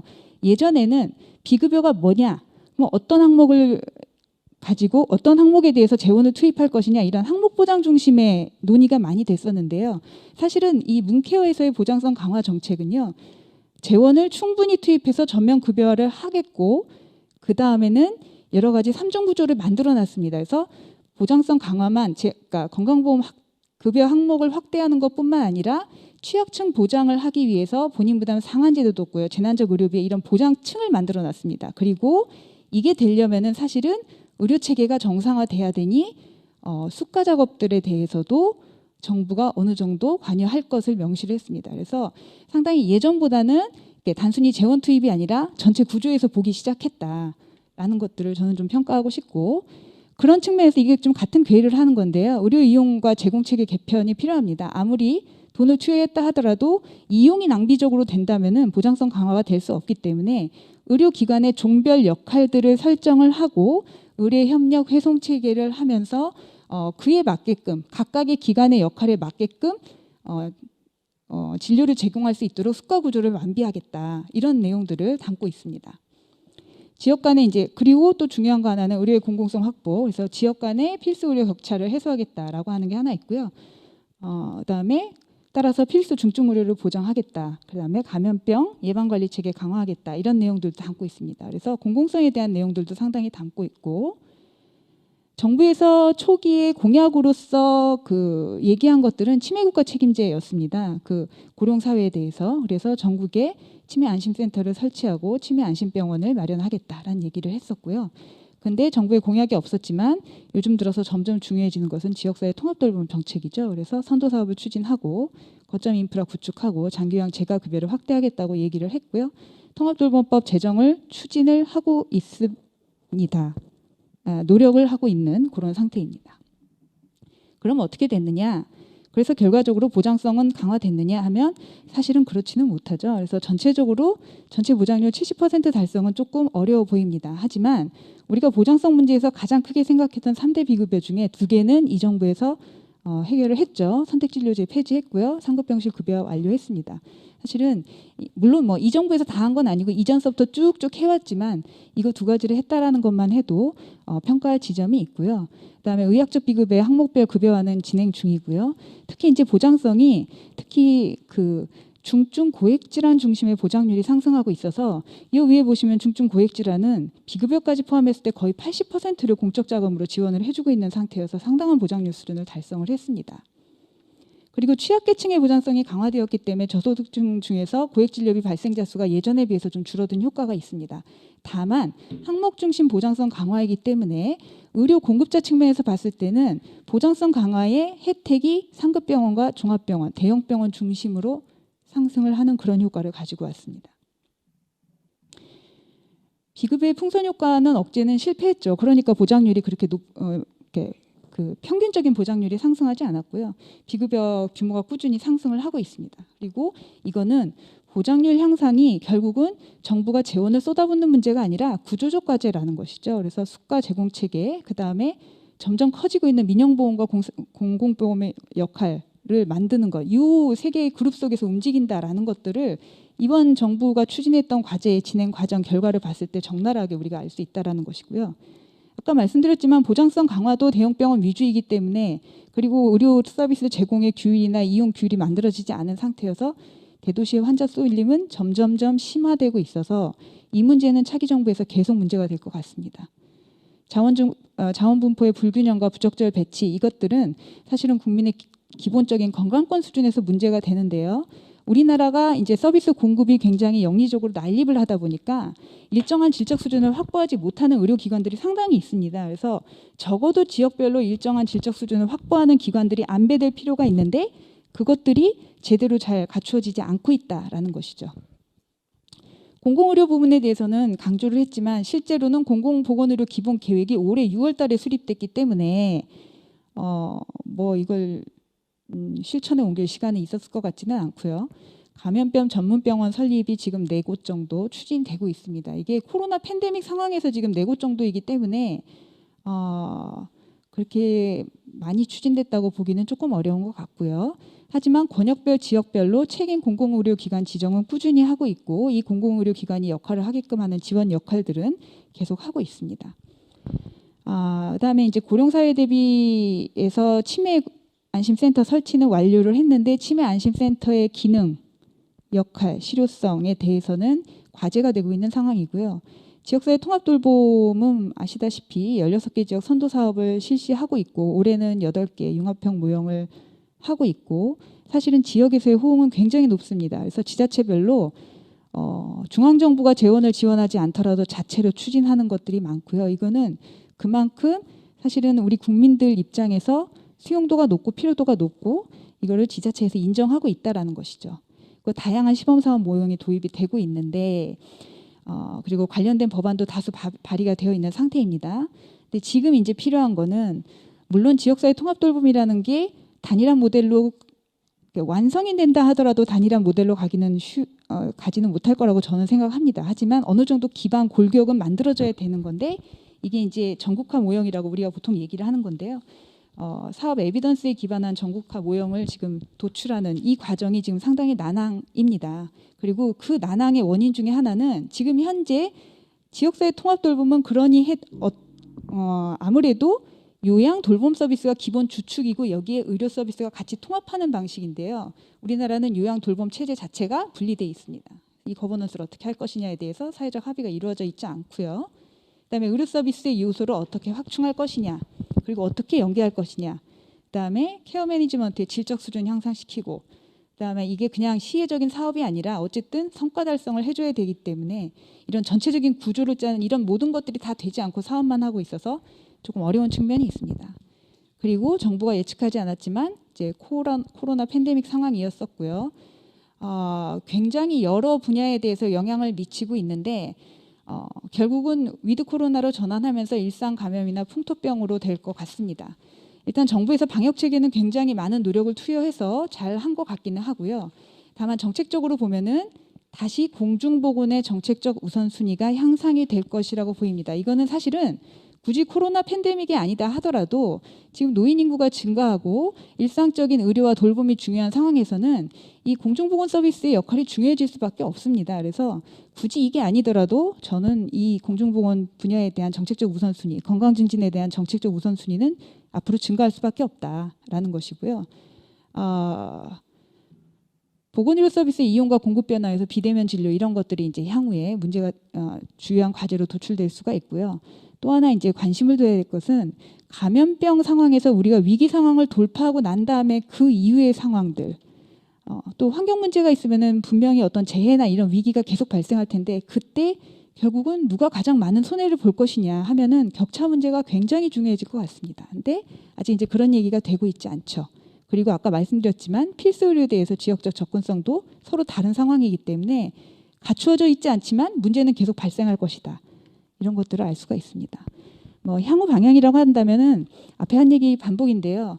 환경 요인이 있습니다. 저출생 고령 사회죠. 이거는 보건학적 입장에서는 지금까지는 큰 병, 중환병에 대해서 많은 관심을 가졌지만 결국은 만성질환 중심이다. 만성질환이라는 거는 그냥 집에 계시면서 꾸준히 뭔가 진료를 받아야 돼요. 그럼 의료 서비스 체계도 꾸준히 뭔가를 해주는 중심으로 자원이 이동을 해줘야 됩니다. 그렇다라는 것이고요. 그다음에 복지 서비스 연계가 굉장히 중요하고 지역 단위 자체 완결성을 강화하는 것이 중요해집니다. 주기적인 감염병 위기 상황에서는 일상적인 건강관리의 중요성이 상당히 커지고 공공대응 역량과 위기 상황에서는 민간 자원도 동원할 수 있는 자원 활용의 거버넌스를 만드는 게 중요하지만 말씀드렸듯이 지나고 나서의 취약계층 보호가 중요할 것 같고요. 보건의료 체계의 내실화는 아직도 다 완성하지 못한 과제들이 있다라는 것입니다. 그래서 방향성이라고 한다면 정부는 항상 건강 향상을 목표로 한다고 했지만 실은 정책은 건강 향상이라기보다는 의료 서비스 제공의 효율화를 중심으로 했는데 건강 향상을 목표로 의료 제공, 공중보건, 건강 증진, 복지 정책이 조화 이루는 방향으로 우리가 좀 더 크게 생각해야 될 것 같다.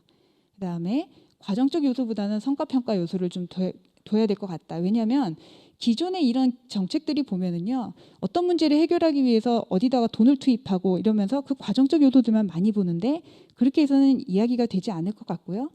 거버넌스에서의 소비자 참여 기준이 강화되어야지만 이해관계가 첨예할 때 하나의 목표로 나갈 수 있을 것 같습니다. 그다음에 양극화, 그다음에 건강과 이용의 형평성 강화 이런 게 필요하고요. 그래서 뭐 다 말씀드린 거지만 보장성은 지금 보편적 보장성을 좀 강화해야 될 것 같은데 건강보험 보장성은 어쨌든 지속 추진해야 되는 과제인데요. 지금 보장료 지표나 이런 것들은 좀 재정의를 할 필요가 있을 것 같고요. 공적 보장이 어디까지 할지에 대한 범주 합의가 있어야지만 우리가 실질적인 보장성 달성이 가능할 것 같고 돌병과 간병 쪽의 보장은 획기적으로 강화해야 됩니다. 이 말은 보편적으로 서비스를 제공할 수 있을 정도의 재원을 마련하고 서비스를 확보해야 된다라는 얘기입니다. 그렇지 않고는 이게 달성이 되지가 않는 거고요. 그다음에 현재 의료에서 잘 생각하고 있지 않은 회복, 재활, 복귀 체계로 복귀를 지원하는 방식이 나가야 되고 이 중에 하나로 상병수당은 상당히 중요한 가치가 있다라는 것이고요. 여기 보면은 제가 이제 가치 기반 지불 방식 이런 것들을 썼는데 이거는 뭐 효율성 관점도 있지만 제가 볼 때는 앞으로 변화하는 그 노인 인구가 증가하는 사회에서 일상적인 만성질환 관리와 회복 지원을 하려면은 결국은 지불 방식이 가치 기반 지불 방식이 아니면 떠받칠 수가 없습니다. 그래서 굉장히 중요하다라고 생각을 하는 것이고요. 나머지는 아까 말씀드렸지만 특히 이제 개인의 책임성에 대해서 우리가 좀 생각을 해야 됩니다. 의료 이용에 대해서 좀 정책적 관심을 둬야 되지 않겠느냐라는 것이고요.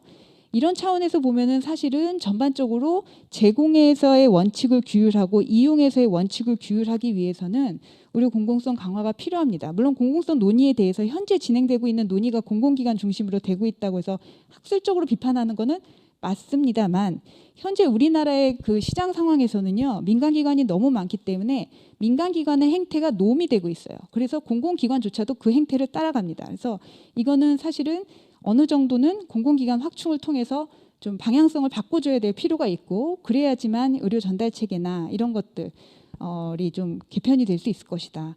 그 다음에 다른 것보다도 지금까지는 서비스는 만들어져 있는데 재원을 어떻게 활용해서 배치할까에 대한 고민이었다면, 서비스가 어떻게 만들어지느냐 자체, 즉 공급 의료 생산 체계에 대한 공급 정책에 관심을 두어야지만 지금 우리가 갖고 있는 문제가 해결이 될 것 같고요.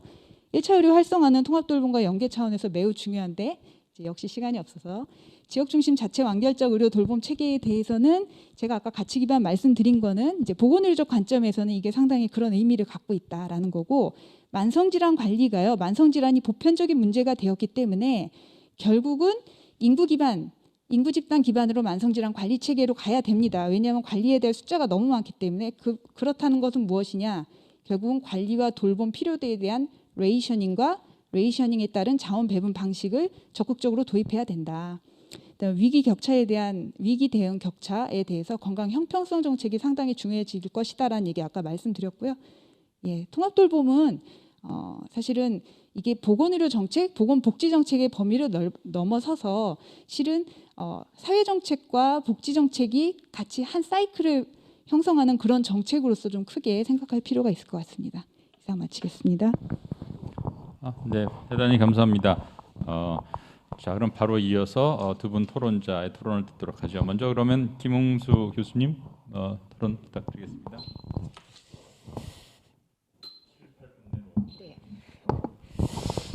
네, 발표 잘 들었습니다.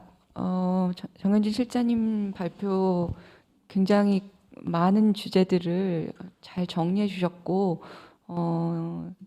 제안하신 여러 과제들에 대해서도 기본적으로 다 공감하는 바입니다. 그래서 뭐 디베이트를 하기보다는 거기에 조금 첨언을 하는 식으로 토론을 하겠습니다. 맨 앞에 보여주셨던 보건의료 체계, 정책의 목표가 무엇냐, 이것을 결국 돌아봐야 되는 시점이 아닐까 생각이 들고요. 그 제도 정책의 목표에 충실하게 우리가 가고 있는지 이거를 짚어보는, 그러자고 말씀하신 것 같습니다. 첫 번째 목표는 일단 건강 수준 향상이죠. 보건 체계는.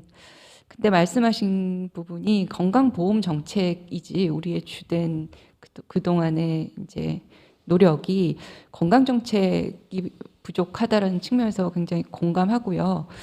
의료화가 많이 됐죠. 그러니까 조금만 아파도 일단은 병원을 가고 의사를 찾아야 우리가 마음이 안심이 되는, 그럴 만큼 어떤 면에서는 접근성을 좋게 했는데, 이 시점에서는 이제 돌아볼 때 아까 말씀하신 고령화나 코비드 이런 상황들을 돌아볼 때 한국은 또 물론이고 OECD 국가들이 지금 보건의료 체계가 이 방향이 맞나, 이런 고민들을 같이 하고 있는 면에서는 오늘의 논의가 굉장히 의미가 있다고 생각이 됩니다.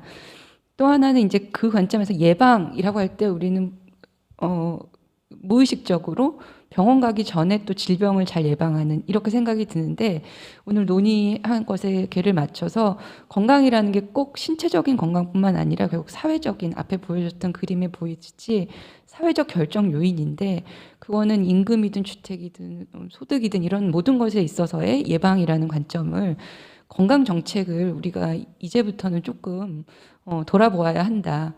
근데 이미 건강보험 제도가 너무 잘 돼 있고 건강보험 내에서의 의사나 전문의 중심에 우리가 익숙해 있습니다.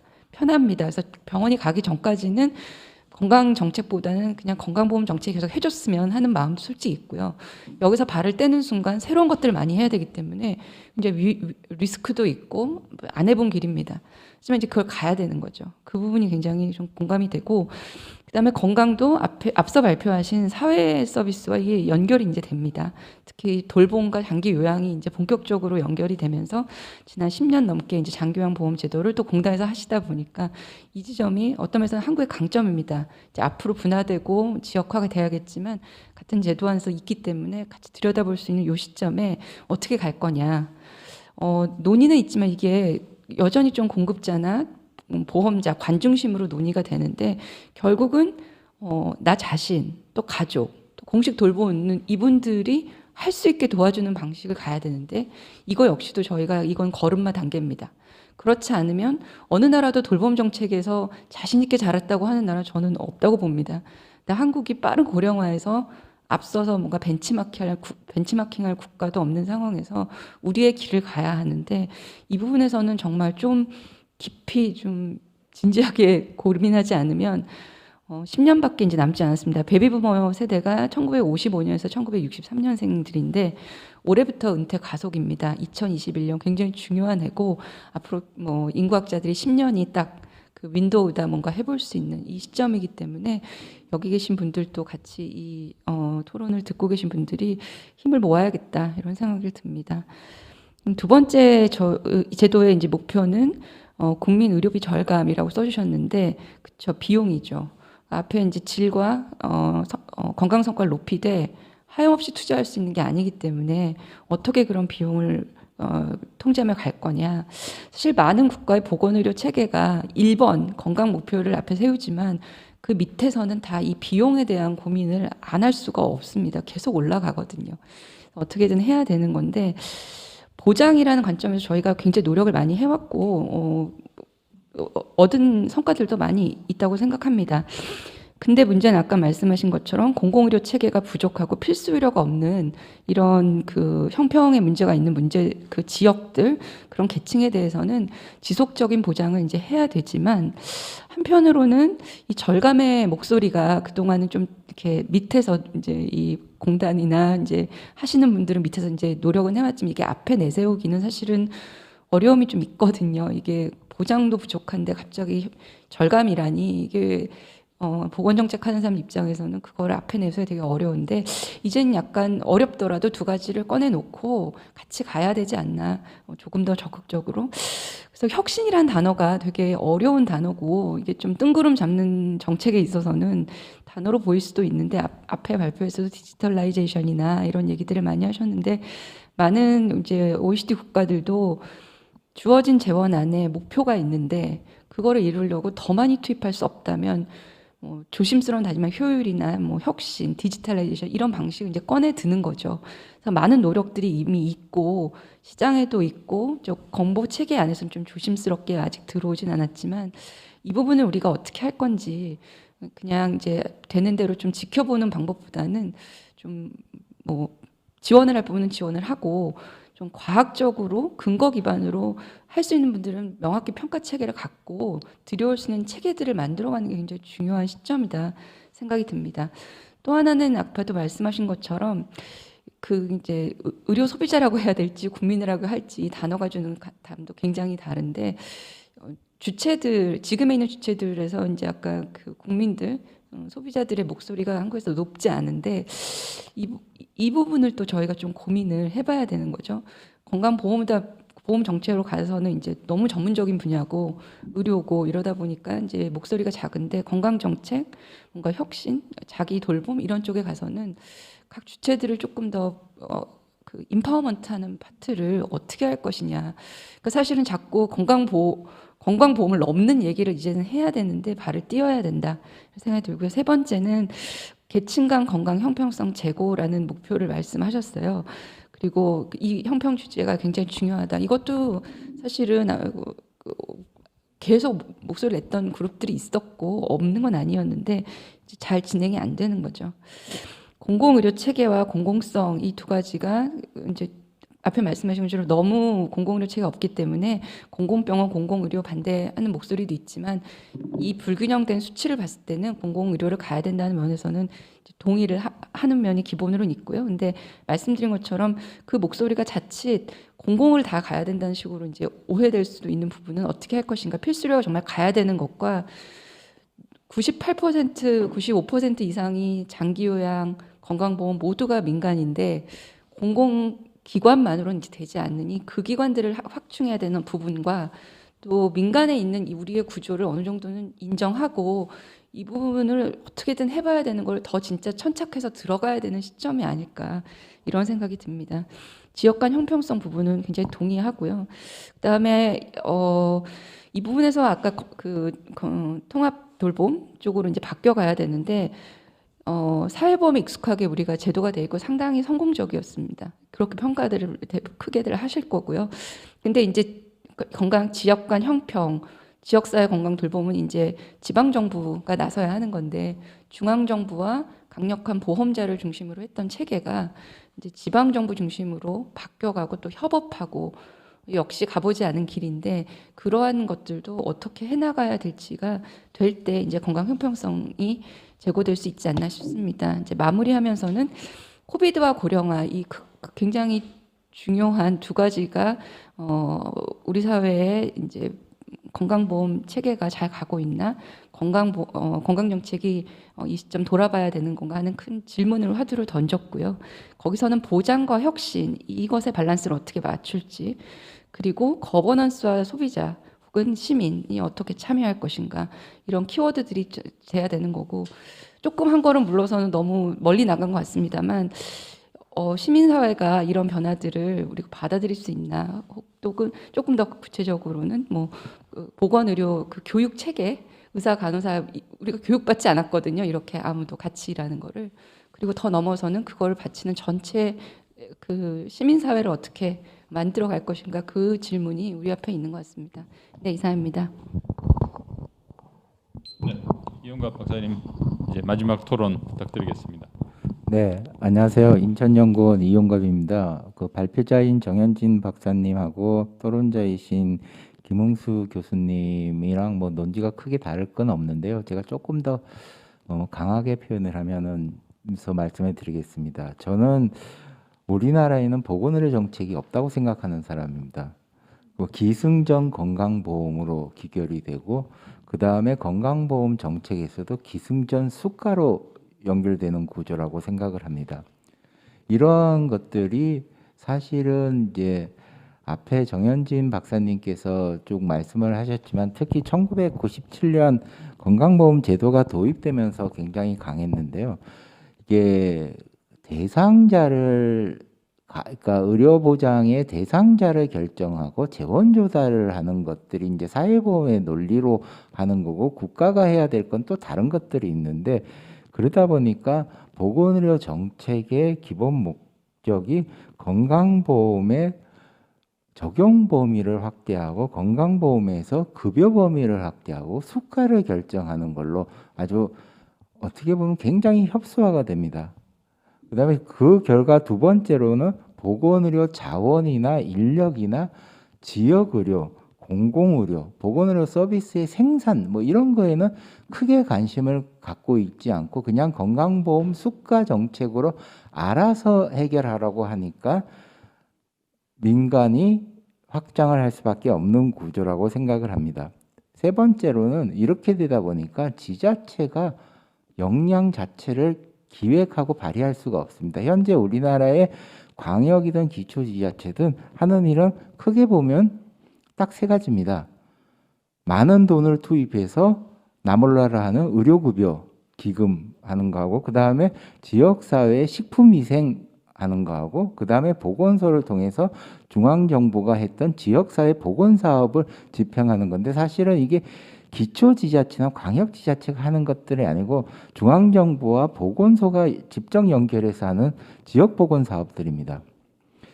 그 다음에 네 번째로 말씀드리고 싶은 거는 이렇게 하다 보니 건강보험 중심으로 논의를 하다 보니까 우리가 맨날 지금 거의 20년째 듣고 있는 게 건강보험 보장률이라는 건데 사실 건강보험 보장률 70%의 근거를 얘기하려고 그러면 굉장히 어렵습니다. 그런데 냉정하게 얘기하면 OECD 경상의료비 중에 공공의료비 지출이 그러니까 지출이 OECD 평균 70에서 73% 나오니까 우리나라도 한 평균 정도는 70%는 가자고 얘기해서 뭐 건강보험 보장률을 70% 했다는 얘기는 있는데 여기에 맹점은 공공의료 지출입니다. 공공의료 지출은 국가, 지방자치단체, 건강보험, 다른 사회보험, 뭐 공공기관 다 합친 건데 결국은 우리나라에서는 이렇게 하면은 아마 59% 정도 되는 걸로 알고 있습니다. 중앙정부의 지출이 적기 때문에 결국은 건강보험의 지출로 이 비율을 맞추려고 하지 않나 하는 생각이 듭니다.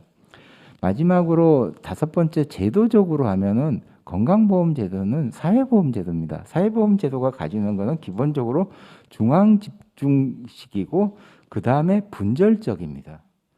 그리고 이런 경로 의존성은 결국은 다른 사회 제도, 사회보장 제도와의 연계라든지 협력 같은 게 굉장히 어렵게 만드는 겁니다. 그래서 지금 나오는 게 우리나라에서 뭐 주요 하드로 되는 게 지역, 중앙정부와 지역, 그 다음에 보건의료 서비스와 사회 서비스, 그 다음에 보건의료 제도와 뭐 노인 장기요양의 연계, 뭐 이런 것들이 사실은 굉장히 노력을 많이 하고 말을 많이 하긴 하지만 안 되는 기본적인 구조가 우리나라의 보건의료 체계 정책 자체가 건강보험의 정책이고 건강보험의 급여 수가 정책이기 때문에 다른 거랑 연결되는 것 자체가 어렵습니다. 그러다 보니까 문제가 뭐냐면 의사결정 구조에서 의사, 병원, 중앙정부, 관료가 중심이 되지 지역이라든지 가입자, 국민이라든지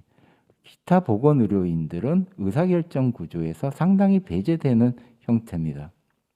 그리고 우리나라 건강보험 정책, 그러니까 우리나라 보건의료 정책 중에서 가장 중요한 위원회가 건강보험 정책심의위원회입니다.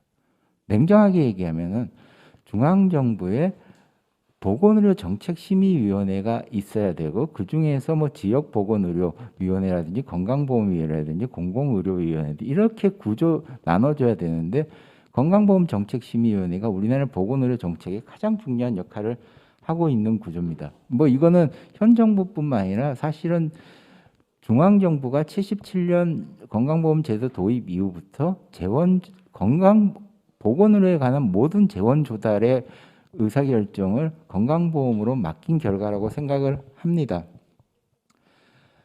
자, 이제 얘기가 길어져서 짧게 말씀드리는데 현 정부에서는 그럼에도 불구하고 보장성 강화 정책을 하고 공공의료를 얘기를 하고 그 다음에 통합돌봄을 얘기를 하고 그 다음에 코로나19로 얘기되는 신종 감염병 방역 치료 예방 얘기를 하고 있습니다. 이게 이제 상대적으로 다 그러니까 제한된 그 구조 내에서 성공적일 수밖에 없다고 저는 생각을 하는데요. 몇 가지 이제 방향성을 말씀해 드리면 현재 그 정현진 실장님께서도 말씀하셨지만 보장성 강화 같은 경우에는 비급여라든지 민간 의료보험 뭐 이런 얘기들이 나오는데요. 사실 이 얘기는 보장성 강화 정책을 최종적으로 목표를 하지만 그 과정에서 다양한 그 기존의 경로 의존성에서 좀 벗어나야 되지 않나 그런 생각을 좀 하고요. 그다음에 신종 감염병이나 공공의료 같은 경우에는 사실은 이게 지역 공공의료와 관련이 되는 것들인데 중앙정부 그다음에 건강보험으로 이 보건의료 정책을 하다 보니까 이런 개념들이 없었는데 지금은 지역에 공공병원을 만들고 지역에서 뭘 하고 왜냐하면 사실은 보건의료는 중앙정부에서 기획은 하지만 서비스가 생산되고 이용되는 건 사실은 지역사회입니다. 그런 의미에서 마찬가지로 말씀해 드리면은 그 통합돌봄에서 나오는 보건의료와 사회복지 서비스, 그 다음에 장기요양 서비스들이 지역사회에서 어떻게 연계될 것인가에 대해서 현 정부에서 사실은 시작은 했습니다. 앞서 발표하신 박세경 박사님께서 말씀하신 지역사회 서비스 투자 사업에서도 했는데 이게 여러 가지로 이제 지역의 자원들을 연계하고 지역의 기획력을 요구를 하는데 현실적으로 한 2, 3년이 지나면은 중앙정부에서 그 가이드라인을 줘버려 갖고 지역이라는 개념 자체가 없어져 버려서 근데 통합돌봄 같은 경우에는 문제가 뭐냐면은 아까 말씀드린 건강보험, 장기요양, 노인 장기요양보험, 그 다음에 다양한 지역사회인데 이게 현재 제도에서 분절적이기 때문에 이걸 어떻게 통합까지는 안 되더라도 연계를 할 수 있는가에 대한 것들은 지역에서의 사실은 역량 강화가 되게 필요한 거고 중앙정부의 역할을 어디까지 할 건가에 대한 얘기들이 좀 있어야 되지 않을까 싶습니다. 이상으로 마치도록 하겠습니다. 감사합니다. 네, 대단히 감사합니다. 두 번째 주제 역시 첫 번째 주제만큼 무거운 주제이고 또 흥미로운 주제이죠. 다시 한번 좋은 발표해 주신 정 박사님 그리고 토론해 주신 김 교수님과 또 이용갑 박사님께 감사하다는 말씀 드리겠습니다. 우리 세션이 딱 20분까지 맞춰야 되는데 이제 2분이 남은 것 같으네요. 아주 시간을 잘 맞춰서 적절하게 끝내는 것 같습니다. 이제 끝내기 전에 저도 한마디만 딱 하고서 끝을 내도록 할게요. 오전 세션에 제가 이 세션까지 2개 좌장을 하면서 느꼈던 점 하나 말씀을 드릴게요. 우리가 일반적으로 중진국의 덫이라는 얘기를 하죠. 경제 영역에서 많이 얘기됩니다. 생산성을 향상시키지 못했고 과거에 안주하다 보니 결국은 선진국으로 나갈 수 있는 애벌레로 변신할 수 있었고 애벌레에서 나비로 변신할 수 있었는데 그 기회를 놓쳐버린 그래서 알로 남을 수밖에 없는 국가의 비참한 현실을 얘기하는 게 중진국의 덫인데 사회보장 영역 혹은 사회 영역에서도 중진국의 덫은 존재합니다. 우리나라의 사회보장이 한 걸음 더 나갈 수 있을 것인가 말 것인가를 생각하는 중요한 기로에 섰다고 생각을 해요. 지금이 매 세대마다 이런 말씀을 했겠지만 특히 이번 세대는 그런 것 같습니다. 복지국가가 나오게 된 배경은 부담할 수 있는 자만 누려라라고 하는 것이 정의롭지 못하다라고 생각했기 때문에 그 논리를 깨기 위해서 복지국가가 나왔는데 그 복지국가가 개인의 행동과 책임에 대한 개인의 선택과 행동에 대한 책임을 이야기하지 않는 복지국가가 돼버리면 우리나라의 사회보장제도는 중진국의 덫에 빠져버릴 겁니다. 지불할 거 있고 부담할 수 있는 자만이 누릴 수는 없죠. 모두가 인간이니까. 그러나 누렸으면 부담하라라는 이야기를 정치적인 이유 때문에 하지 못하면 그런 정치인들은 결국은 양화를 구축시키는 좋은 정책과 좋은 정치인들을 이 사회에서 구축해버리는 악화와 같은 존재들이 될 테니까 그런 일들이 벌어지지 않게 하기 위해서는 지금 우리가 이성과 합리성의 기반에서 어떻게 하면 이 사회보장제도가 국민들을 하여금 그리고 사회보장제도에서 혜택을 받는 모든 사람들이 자신의 선택과 행동에 대해서 책임을 질 수 있게 할 것인가에 대한 고민을 좀 해야 될 때가 아닌가 이렇게 생각해 봅니다. 그것이 보건의료 영역이도 마찬가지, 사회서비스 영역도 마찬가지고 동시에 소득보장 영역에서도 마찬가지인 것 같습니다. 네, 마치도록 하겠습니다. 감사합니다.